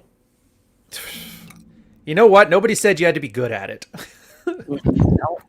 I'm just saying, like, that's the antithesis of all those things. Yeah. Oh, I agree. And that's the same thing I'm finding with the religion here. So obviously most of the guys are doing it for social inclusion. I get that. Yeah. The need for guidance, the lack of male role models. So, some guy tells you what to do, and a lot of guys are even using women as their role models. But like, Do you guys find that there's any redeeming qualities for religion for solving these 5 problems? No. No. Well, I guess that conversation died. Well, to me, Like, I that's get the a mental yes or health no one. question. Well, there's that. I mean, and I guess there is some social inclusion when, at least here, the Mormon population, the devout, let's put it that way, not the jack Mormons and the half-assed Mormons like me type of thing, but the devout are very secular. They stick together. Here's a great example. Okay, I was with my dad. This was a week ago. I went over to see him, see how he's doing. He's 70 years old. He's getting up there. Nice. And he was looking to get a new doctor. And initially my thoughts was like, is there something I need to know about? Like, you got a health issue going on? What's going on? No, I don't have a health issue, but I have to get a new doctor because Medicare, yada, yada, yada. And I'm like, okay, well, why do you need a new doctor? I thought you had a doctor and he was great. Yeah, he was, but he's moving out of state. He's moving to Colorado. Oh, did he tell you why? Well, yeah, he said his children are being persecuted because the other children in the neighborhood won't play with them because their parents won't let them because that doctor and his family are not LDS. Okay. Oh. I grew up with that. I was like, oh, well, that shit's obviously still going on. And they're not mean about it. They won't be like, screw you, you're not LDS. You're of the devil. We're not going to talk to you. Which at least would be honest. Yes. No, they're all smiles and they're polite and they wave at you from a distance. But yeah, we don't want our kids associating with those kids because God forbid you might come up with a different point of view than what their doctrine tells them is the truth. Okay, so that is still going on. So they're very, insulated, is what they are. And this is the guys, and to a degree, a lesser degree, but to a degree, the women too. They're very insulated against the outside world. Speaking of the devout, the others, they're a little more worldly, but it's kind of interesting to watch when you see a guy. And all of his friends and family and everyone he knows, they're all devout LDS. He does his mission. He gets married. Then the wife has an affair, or the wife says, yeah, I'm sick and tired of you because you're just basically another kid in the family. Mm-hmm. Because he is another kid in the family. Because he grew up with mom and dad, or sometimes just mom. Because divorce is a thing. And while the church frowns on it and they try to discourage it, when it happens, and the church accepts it, okay? Or at least they accept it on the surface, okay? Because they're not going to contest the one true God, the state. So the guy gets his world ripped out from under him, and all of his social, because when you get divorced in the church of the LDS, you're kind of persona non grata, okay? Because you're not supposed to get divorced, okay? And the church has resources, much like the state does, to help out the woman. The guy is kind of thrown to the side. And so this guy, all of his friends and family and everybody, he's kind of the asshole, even if he wasn't the asshole. Okay. Because again, it's all implied. There's nothing that is like, oh, well, here, if you get divorced, the man is a piece of shit and the woman's gold. There's nothing written that says that. It's all just kind of implied.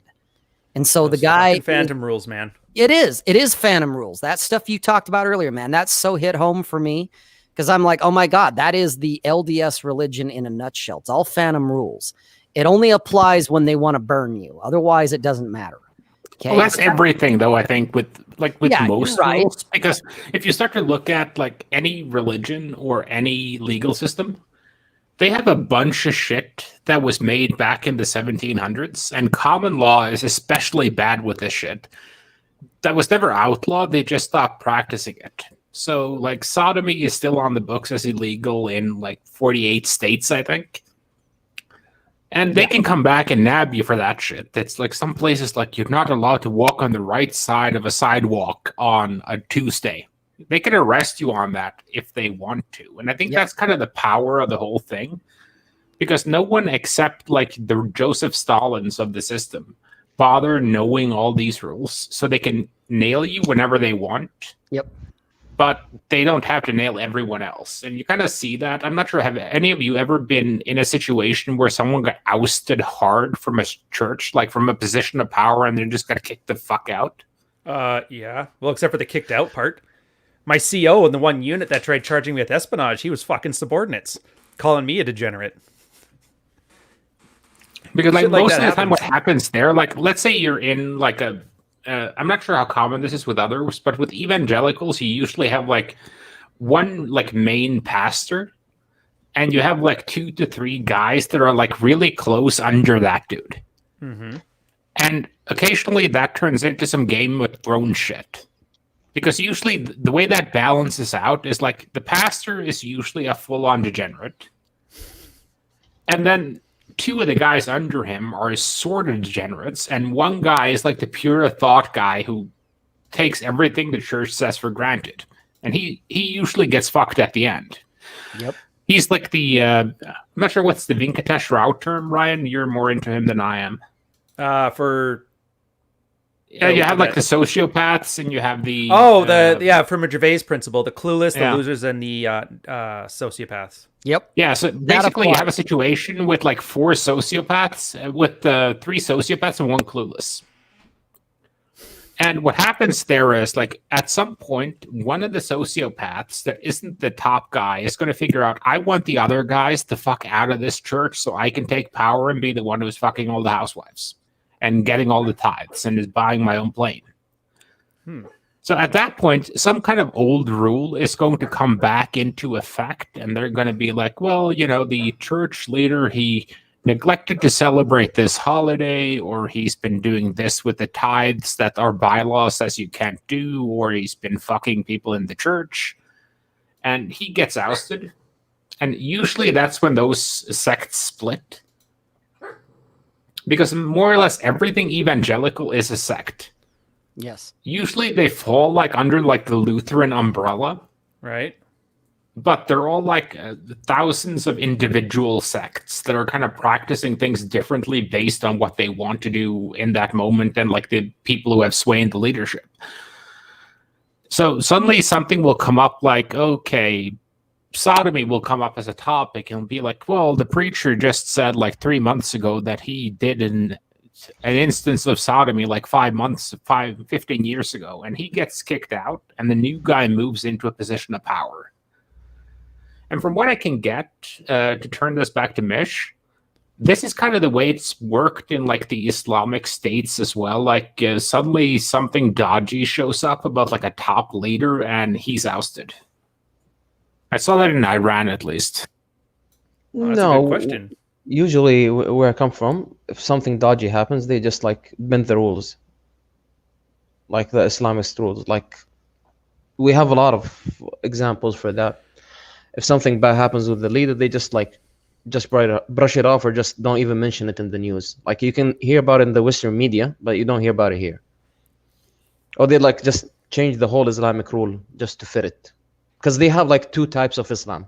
This is something that they don't tell people about. There's an Islam version for the public, general public, and there's an Islamist Islam version for the like the governor or the royal or the king. So the rules are different, and that's mentioned in the Islamic books also. Really? So the rules that goes like the applies to the royal like royal people or the king or the governor or the president, it doesn't apply to the general public. It's different. Can you expand on that? Because I've never heard about that, and I do think it's very interesting. Yeah, I assumed, but I didn't know. Yeah, like if you want to get like if let's say one of the like if a president of a country or like a king or like a prince or wherever, he kills someone, okay, or he rapes someone, the rules that applies to the general public, like they either jail them or behead them or something, that doesn't usually happen. But now it changed. Like in the last 5 years, it changed. They're trying to just to absorb the anger of the people and the frustration that they're untouchable. So that they just have scapegoats. Like I was going to say, that's a lot smarter. The French did that the hard way. Got to give credit to those guys. So they just like have scapegoats, like lower royalty family members that fuck up. They just jail them. They don't cut their heads. Some of them they do. Like in Saudi Arabia, I think it happened like a few years back, like 3 years ago. They beheaded a prince Really? because he killed someone, I think, or raped a girl. I'm not sure. I think he killed someone. I've heard about the news like 3 years ago, 4 years ago. Dude, this sounds so much like hockey rules. Like if the goalie gets a penalty, they take one of the other players out and have him serve the penalty so you can still keep the goalie in. Yeah. Which I know but it's it not also quite the still- same thing, but Well, like I kind of get where you're coming from, Ryan, because it's also the same thing. Like if you're playing hockey, you can hit any guy on the opposing team as hard as you fucking want. But if you touch their goalie, you're a dead man. oh Like god, touch yeah. the goalie, you're gonna die. So it's kind of, and it's also going back to like the French thing. It was also like that back like in the day with the royalty. Like you had one set of rules for the peasants, and you had one set of rules for the royalty. And unless you did some shit like bathe in the blood of virgins, or took like a bunch of innocent farmer girls to a castle and had sex with them in all kinds of depraved ways, that wasn't going to affect you unless you pulled it to a level where people like, yeah, we can't possibly cover this shit up. But Rob, you've been quiet for a while. What was that like in the LDS? Oh God, it's the more when I hear you guys talking, because I know very very little about Islam, so hearing what Mish had to say is very eye opening, and I follow some guys that are into Islam and are very deep into it. They're very devout to it, and so I've kind of heard that side of it, and really what I'm getting from what everybody's been saying, where everybody's had a little bit of a different experience, a different religious flavor, whatever you want to call it, it's like it's all kind of the same. You know, and to go, there's a guy in the chat, he said, why just women? Is everything women's fault? A lot of useless men out there. As a fellow bald bearded man says, do the work. Okay, you're not wrong there either. Okay. Yeah. For every woman that's going to go out and do whatever she wants to do, there's also a guy that's sitting on his ass and not doing anything, acting like a child. Okay. But the religion, at least the LDS religion, kind of coddles both men and women to it infantilizes them, you know, that they're treated like children well up into adulthood. Guys in particular, they live at home with mom and dad till it's time to go on their mission where they have a companion.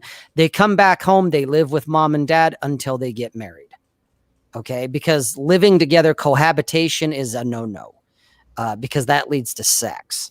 So guys are wifing up girls after 6 months of maybe they have sex, maybe they don't. Some do, some don't. But they don't really know this other person, but it's because the script they were sold from the time they were a child is telling them everything's going to be okay as long as you walk the straight and narrow, which of course is impossible to do. Okay. And then you're guilted and shamed for not being perfect. It's your fault that your kids turned into heathens and did drugs and decided to fuck and have sex and drink and carry on. It's your fault as the parent that your kids walked away because they couldn't stand the pressure from and it's all implied. It's all, you know, it's not written down. Dude, you're so describing a fucking plate. Well, you know, you're not the church, you know, upholds Christ as perfect, which we are never going to be, but God damn it, you better try. Yeah. And when you don't, you should be ashamed. Double down, do it harder. Yep. It's literally And like girls, that's like you were why- saying, that plausible deniability. It has to be. That's why I hate fault. Yeah. Fault is for chicks and women to worry about. As a guy, you just gotta like it may not be your fault, but fixing it's your responsibility because nobody else is gonna fix it for you. Right. And that's when, as soon as I hear fault, I know somebody else is just, they aren't looking to solve it. They're looking for somebody to blame, so it's okay and it's not my fault, and then suffer through whatever crap happened. And Well, that's funnily enough, though, that's one of the things I've had with like my like junior consultants a lot of the time. Really? Because it's really quick to throw up your hands and say, like, yeah, I couldn't deliver that because X, Y, and Z and A, B, and C. But what I'm really asking, well, if you realized you couldn't deliver that shit by the date you were supposed to deliver it, you need to tell me that at least like 1/3 of the deadline before that, so I can get at people. And it's one of those things that people have to start owning. It's like, it's okay to say that, yeah, I was supposed to do this, but I needed like the garage to be open. I needed this tool that was delivered late. It's fine to have those. Those aren't excuses. Those are problems with your logistics. Yeah. That affected the end of the product. But it's not okay to say like, yeah, it's not my fault I wasn't able to do it. At least if you can give a credible explanation, it's fine. I think most men are kind of there too. Like if you're in the military and the guy's like, yeah, why were you like 30 minutes late to the shooting range? And you're like, well, the fucker, like the cocksucker that was handing out the rifles didn't accept my military ID because apparently they missed some fucking apostrophe in my name. That's fine because, okay, I was there on time. I was there to do the thing I was supposed to do. And something fucked that up. That's fine to say. Yeah. But you should have let him know before 30 minutes. That's the part that's not okay because his boss is on his ass. Where's your guys? And if he doesn't know, like if you knew, okay, he's held up at the gate right now. I can cover for him. Yeah, there's an issue at the gate. He's sorting it out. If he doesn't know, he's not going to cover for you because so many guys screw up and he's like, then he's in shit for covering for you. So he's going to throw you under the bus. The last thing your boss wants to hear is a surprise. Yeah, and that's kind of why I've kind of grown to hate like the Christian faith. And I don't mean hate like with a burning rage, but it's like, it's all about the forgiveness aspect of it when they sell the shit to you. And it's all about the judgment thing of it when they have an issue with you. And I believe in that for the most part, you should be forgiving of people's failings as long as they don't have any hand in it themselves.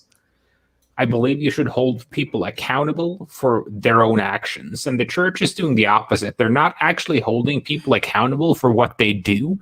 Well, they're making excuses for their actions. Yes. Yes. All right, so quick here. Well, I get this down because there's a lot of guys throwing some gems up in the chat, and I want to get to those too. Future MD, thank you for the $20 super chat. I mean, I hate religious folks for the same reason. It's all sunshine and roses until you disagree, and then it's lean in garbage. It's retreaded. I'm trying to language filter that redacted. One. Redacted. Yeah, it's redacted. Don't worry, Ryan. I'll ruin your monetization the last 10 minutes of the show just because I love doing that. I think you already did when you threw out the trans euphemism there. I'm pretty sure that one will nuke it. So I guess at this point, I'm just hoping the guy doesn't want. I'm not looking through 2 hours for this. Just mark it as okay. Hey, to be honest, man, like, can I please get to the point where I can go take my car to the shop and say I have a problem with my tranny fluid leaking instead of having to specify that? Like, not to go too old school, but like, goddamn, man. Like when my garage is calling me out, like, you can't say that. Like, even mechanics are getting soy. Oh my god. But yeah, how can this not make you... I get why guys are bitter about it too when there's 2 sets of laws. There's one for guys in power, like you were saying, the church guys. Well, thank God they're sleeping with women, by the way. That's a pleasant change for once. As opposed to like children, right? But like they get one set of rules, the girls get one set of rules, and then literally everybody else gets a different set of rules, and those ones are always the punitive ones. So I can see a lot of guys treating that as an unfair situation. Yep, rules for thee, not for me. Do you guys remember that Royce quote about that you're given the short end of the stick? Yep. It's probably the best summary of the red pill ever. It's like, you've given the short end of the stick, so your job is to sharpen that son of a bitch up and stab anybody in the heart who gets in your way. But what makes me very happy though today is like, Ryan, I love doing shows with you. Like, we've done these, it's great. Like, I love doing shows with Rob. He's an awesome guy. Mish seems great. But the one thing I love about this is like, my original religion says you're all going to burn in hell. That's my favorite part about it. Yeah, you know what? But like Billy Joel said, I'd rather hang out with the sinners because the sinners are much more fun because only the good die young. That's so Gen X of you, man. Yep, exactly. That's it. It's like, if heaven's this weird, cloudy, puffy place with angels playing harps, everyone I know that's going there, I don't want to associate with them because they're no fun. Well, how does that, you guys get a planet. Mish, what do you guys get? I know you get, Actually, the virgins. I don't want to assume. Is that your guys's, or is that the other ones that get that? Not that what we promise is going to heaven with God. Like okay. have 70 something virgins and like people like serving you and palaces and the whole world just for yourself. Oh, so you basically get to be the royalty, your own Yeah. personal kingdom. Yeah. When you guys die, you can be like me. Dude, is that not the most manosphere advice ever? Be like I was me, it gonna worked say, for me. like, why don't you just move to Romania and do that now? I was gonna say. Oh man. But at least your religions have some carrots to it. In mine, it's all like, either do this or you're going to be tortured in hell forever. Yeah. That's why I'm sticking with Islam. So yeah. Oh, yeah, Like, well, I whatever. would've, It's working like- out well for you anyway. Yeah. But like, if my religion was like, if you die and you do this well, you get a castle full of servants and 72 virgins, I'd be okay. It's going to be a lot of work to teach 72 girls how to deep throat, but okay, fair enough. I have eternity. Yeah, it turns out they just got the surgery in Egypt anyway, so like whatever. So yeah, like anyways, just religion is just a tool. That's what I believe Yes. in.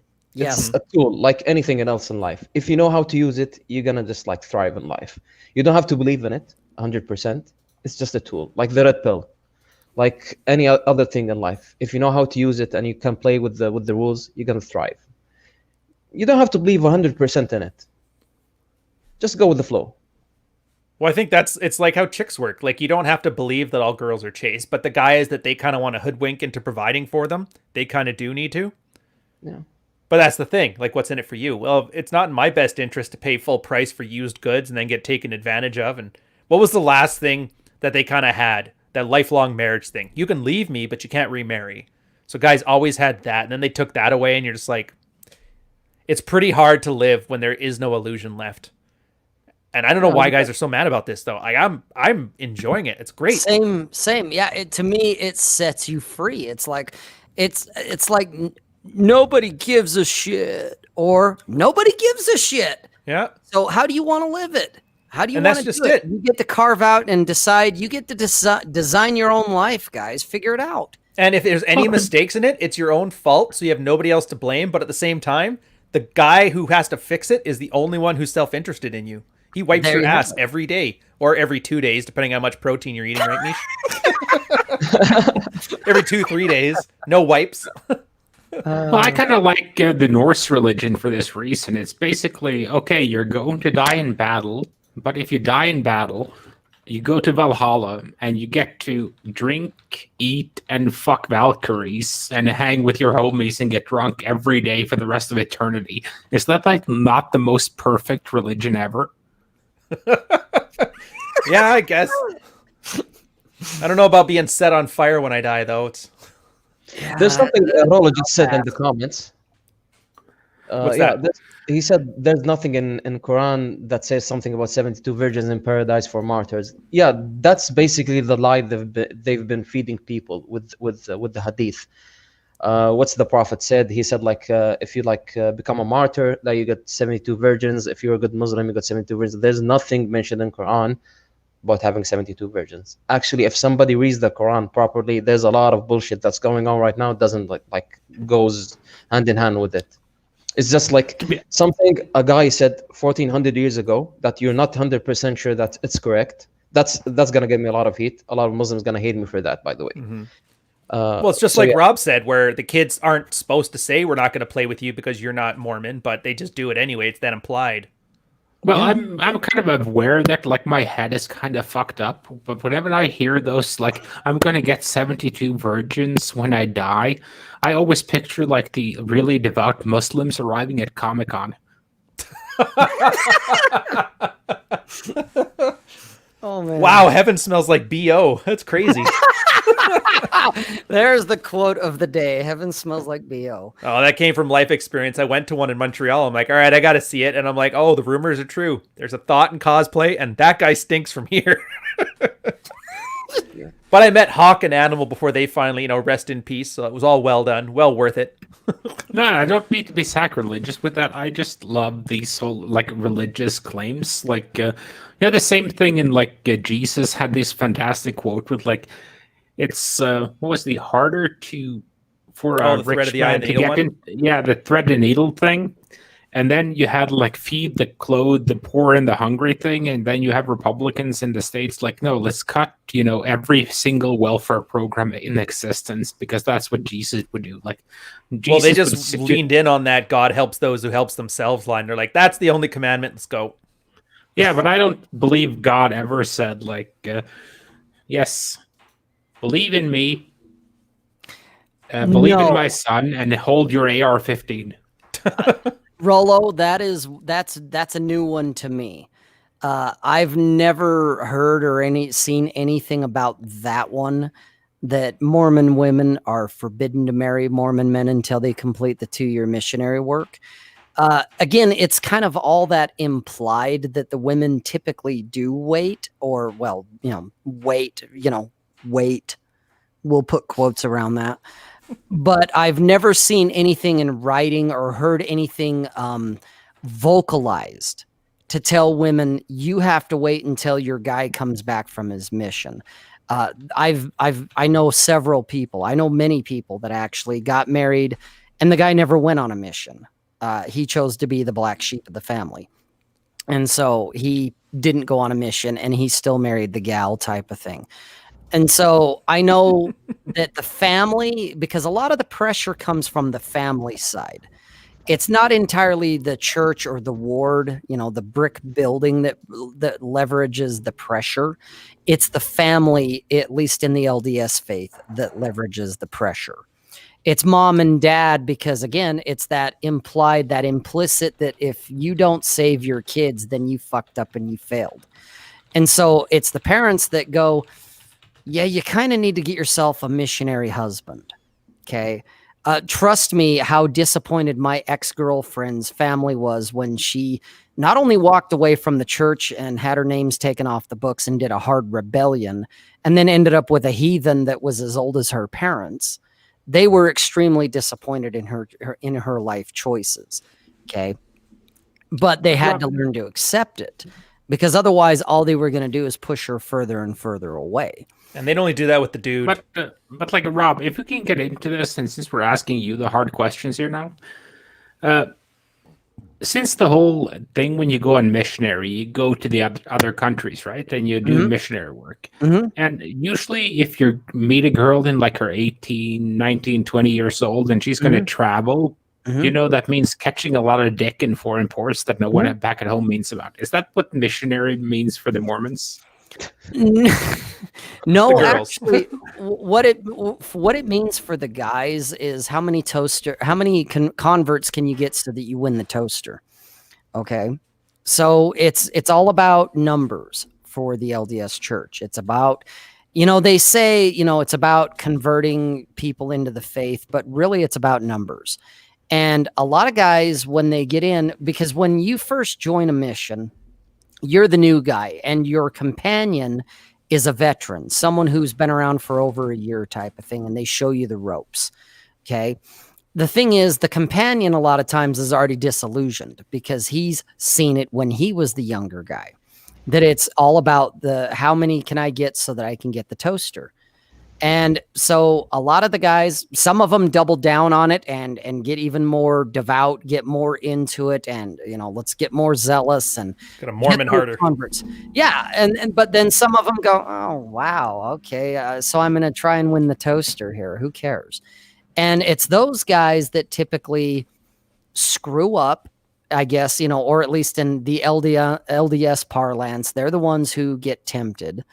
And they meet the girl that's in whatever country they're in, or sometimes they meet the girl who's traveling, as you put it, Carl. They do run into them as well. And it's a matter of, can I either make my companion complicit, or can I somehow hoodwink them so that they won't narc me out, so that I can go and explore women because I'm 19 years old and I'm nothing but raging hormones. And that's kind of how it goes. And guys that typically get sent home early from their missions, it's because they were having sex or they were fooling around with some girl. Whether she's a local native or it was some random chick that was out on her quest for, cock. And that's just, it happens. That is the most common reason guys get sent home early. And of course, but that's why I like the fucking Amish, man, because like the Amish are like, you're they going have on a period where you Rumspringa, go out and check it out. do whatever the fuck you want. You can do coke, you can fuck strippers, do whatever you want, and then you come back to us. Because Yeah, at least either that's you the fair stay thing. away or you come back, and if you're back, you're back. Yeah. It's like those secure buildings that have the locker you have to put your cell phone in so you don't have any signals going out. Oh, that was a question for Mish, but I want to give a quick shout out to John. Thanks. That reminds me of the movie Dogma. Yeah. I agree, other than we're way funnier than Kevin Smith. Yes. But Mish, here's one for Yeah, you. like- Yeah, is there a restriction on women teaching the Quran like there is in the Bible? No, they can teach Quran. They can teach about the religion. They can become teachers. They can be judges. Oh, Royal They- Guards or something, isn't it? Or Yeah, no, they've been introduced to the Royal Guard like maybe 4 years ago, I think, when they allowed them to work in the military and in the government, military government sectors. So it yeah, almost the- sounds like the- exactly what we have here. Yeah, exactly. Yeah, it's not different, man. It's not different.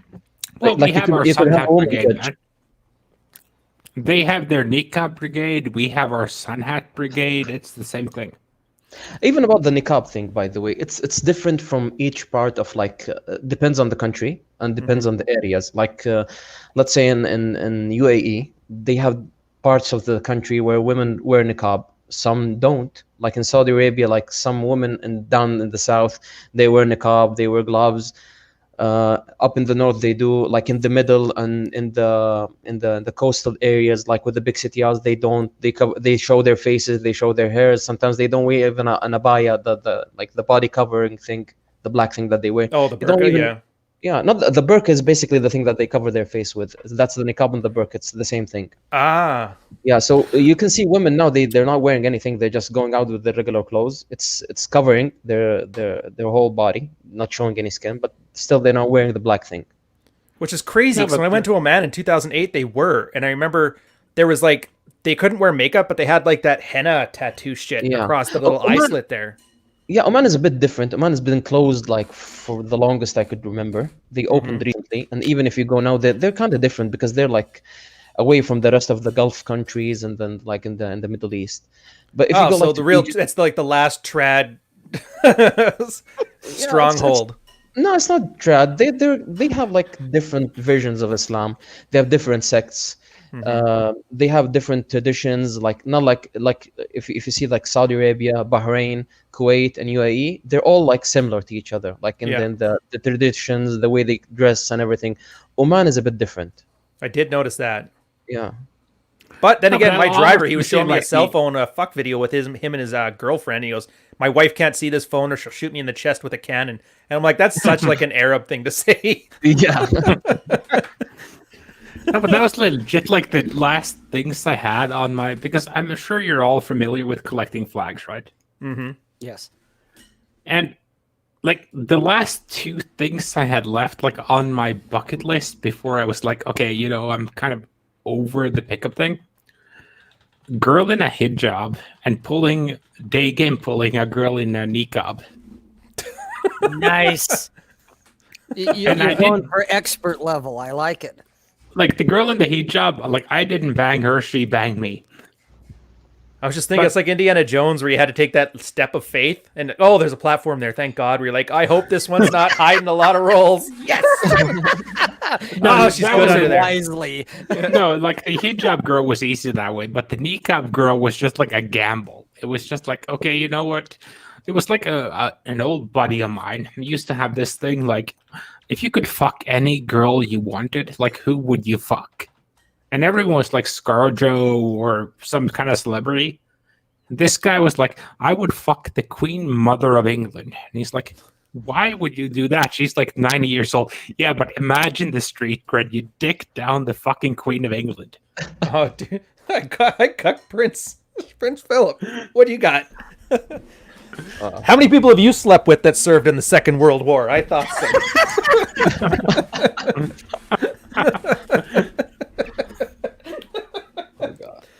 All right. I guess we got to end it up pretty soon here. We went a little bit over, but whatever. We started a little bit late because Rule Zero is going to be in a half an hour. It's going to be on John's channel. And I think they're talking about the what to do as a man during the election. I have no idea, but I don't think they're going to want a Canadian in there talking about stuff or Oh, Ryan, Mormon. you would be awesome for that, man. I mean, you're all about that MAGA mindset, man. Oh, dude, nothing better than philosophically sucking the dick of another man who's got nothing to do with me. I think that's the way it needs to work. Yeah, how hypocritical would that be? 2 hours of us saying you don't need the church to tell you what to do? Twitter. Oh my God, you just described pundit Twitter right there in one sentence. Dude, it's no different than what we've been talking about here. The only difference is it's a secular dude with a red hat. Yes. No, but I put out that like the hashtag a while back, like the hashtag she still won't fuck you. Yeah. I love for that guys one. simping. And I'm tempted to put out a second one where guys are simping for Trump, like he still won't Trump you. That'd be great. Yeah. Because like I'm seeing so many parallels between like the way guys are simping for girls and the way guys are simping for Trump. So does that mean if he loses the election, they're going to call him a lesbian? And like I have no dog in this game whatsoever.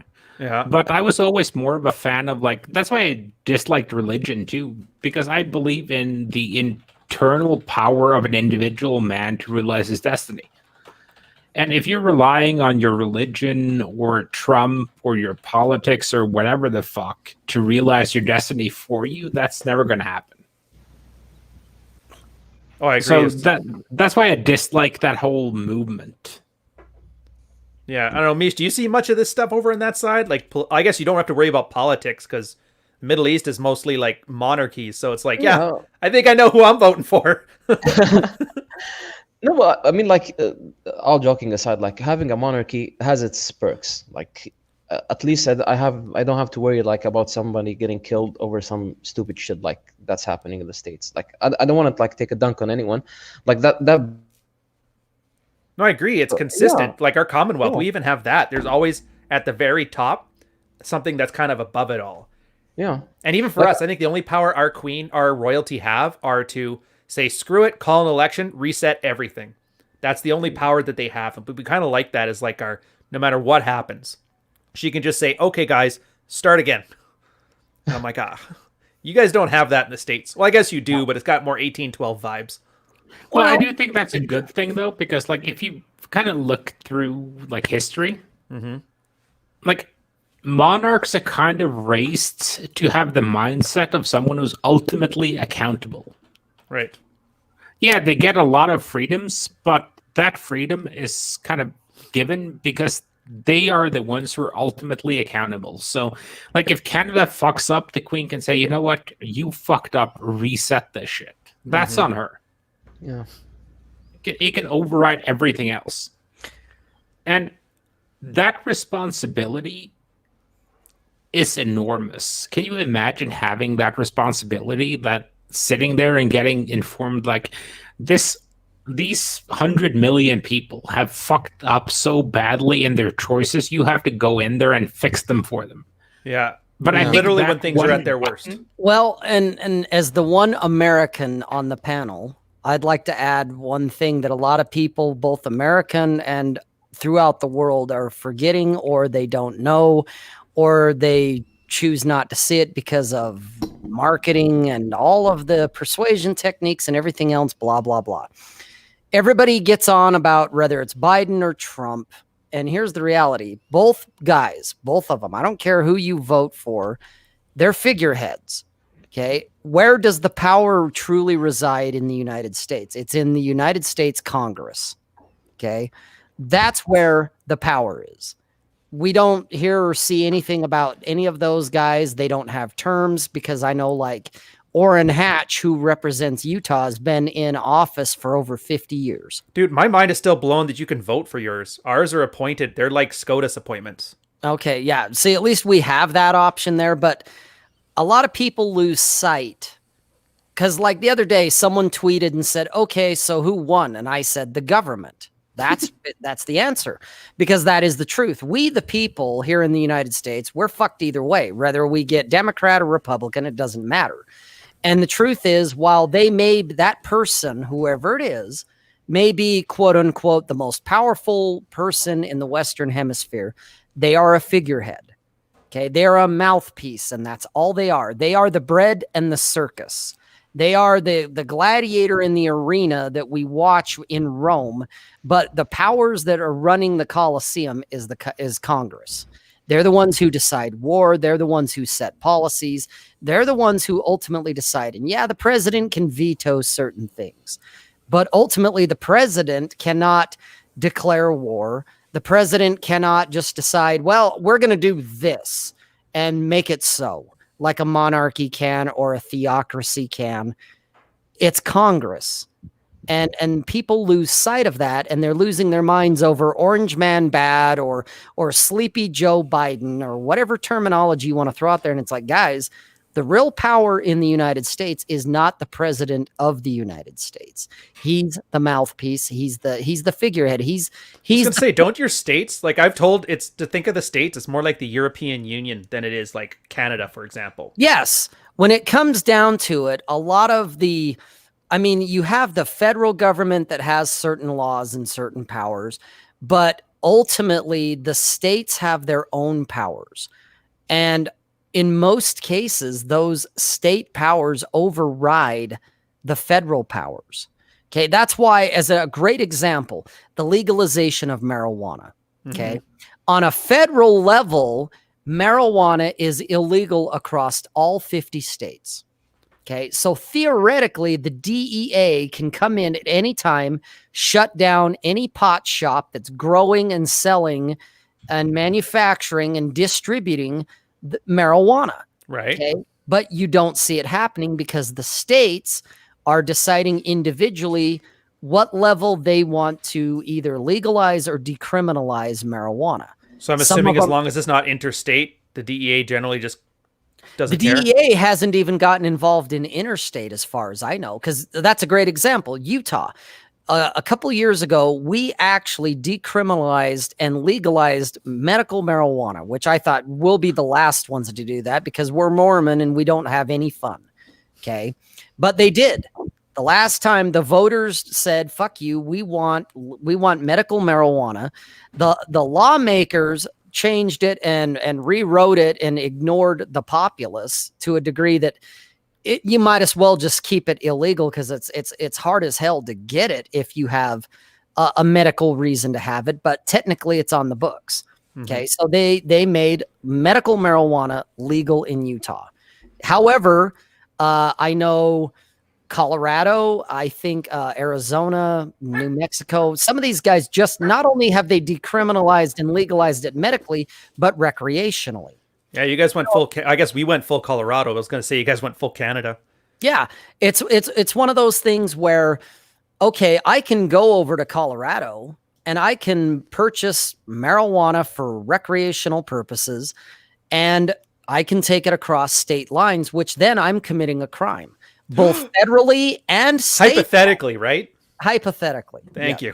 Yeah, but to be honest, marijuana is one of those things where, like, even in Europe, you're kind of seeing that, like, you have this split thing because, like, the Dutch have it fully, more or less, de facto legalized. But most places I've ever gone to, it's kind of de facto accepted that if you keep just, like, for your own use, no one's going to prosecute you. Right. Like, the only place where I've ever been nervous to bring any kind of illegal shit with me is Singapore. And that's just because I don't feel like fucking being caned. There you go. Yeah, well, I was going to say the Middle East. I don't know. Don't speak on your country, but it's in general on the peninsula. I'm assuming they have a zero tolerance, but is it more like booze, Mish? Or is it kind of the same thing, but just like there's not interest or what? Like, what's the dynamic there? Like, if you get caught with weed, they're gonna jail you. They're gonna put you in jail for like 3 days. Then, if it's the first time, if you're not actually a seller who sells weed, like grows weed and sells it, if they caught you with like a joint or two or like 3 joints, they're gonna just give you a slap on the wrist, keep you in jail for 3 days, then make you sign some papers not to do it again, then leave you. But if you're an actual guy who like grows weed and sells it, then you're gonna go to jail for a long, long time. Sound just like the United States. Yeah. But at the same time, though, Mish, wouldn't it be like if you're, I kind of think that's weird because hashish has been a part of the culture for so long. Yeah, it is. So I just think it's kind of strange that you have those laws in the Middle East. Like it's part a religion thing where they say like booze and weed are forbidden because they make you not think straight, and as a Muslim you need to have a clear head so you don't fuck up. Basically, like weed and booze make you do stupid shit like fucking women without being married to them. Oh dear That happens. God. Yeah, that happens without the booze and the weed. Trust me on that. But because hash has been around for so long, they're like they can't argue it makes things worse because it's already been there. No, but even they included it along with the forbidden things. But Oh. right now they're trying to lean into like legalizing drinks over here. They like 3 months ago they sent a poll on Twitter, an official Saudi Twitter account. They said, "What do you think about selling alcohol in the airports?" So like more than 50% of the people they agree they should sell it. So that tells you something. It's gonna happen soon. Oh yeah, it's coming. Yeah, that's why I kind of like when I was landing in Utah all the time. Like, if you go into the Salt Lake City airport, there's a fucking craft beer pub in there. Dude, I love that pub. I like the names too, where they always kind of make it sound kind of religious. Is like, it always felt to me like it was kind of a jab at dad. Like, And I'll do what I want. That's exactly what it is. That's exactly what it is. When you get into like Polygamy Porter and a couple of these other ones, it is the craft beer makers taking a stab at the religion here. That's Yeah. exactly what it is. It's all tongue in cheek. Yeah, I got loaded But in it's that like- bar. I love that place. Absolutely. But the funniest thing, like that's one of the things that I absolutely love about the States, is that the airports are actually fun. If you go into an airport anywhere else, like if you go into an airport in Asia, it's efficient, but it's boring as fuck.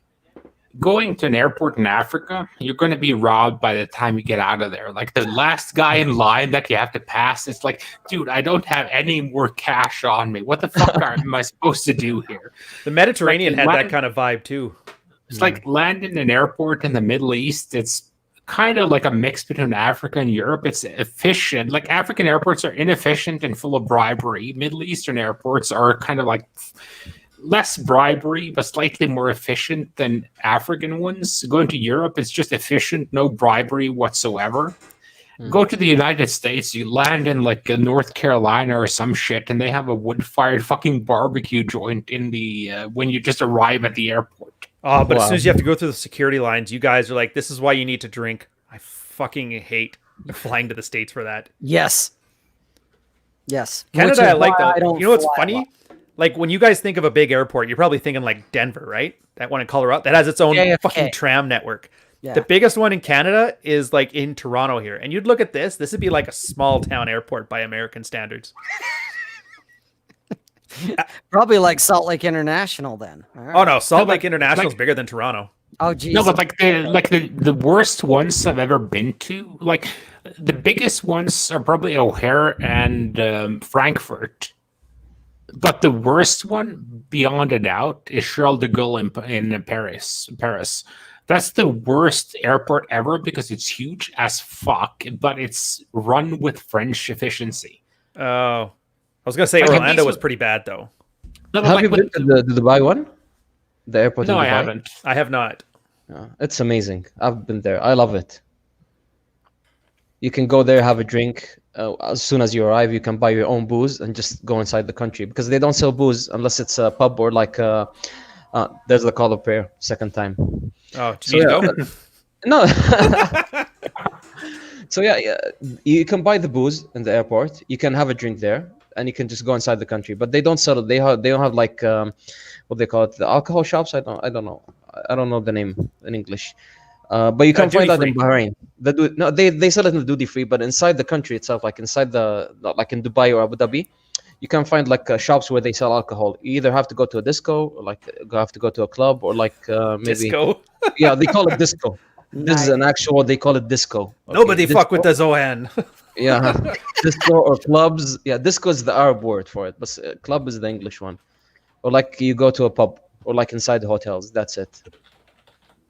Gotcha. Yeah, but All right. like I've been to the Middle East a couple of times, and I've actually, funnily enough, never had a problem getting alcohol in. Because I always fly with like a full fiver of Johnny Walker Black in my luggage. That's such a Carl thing.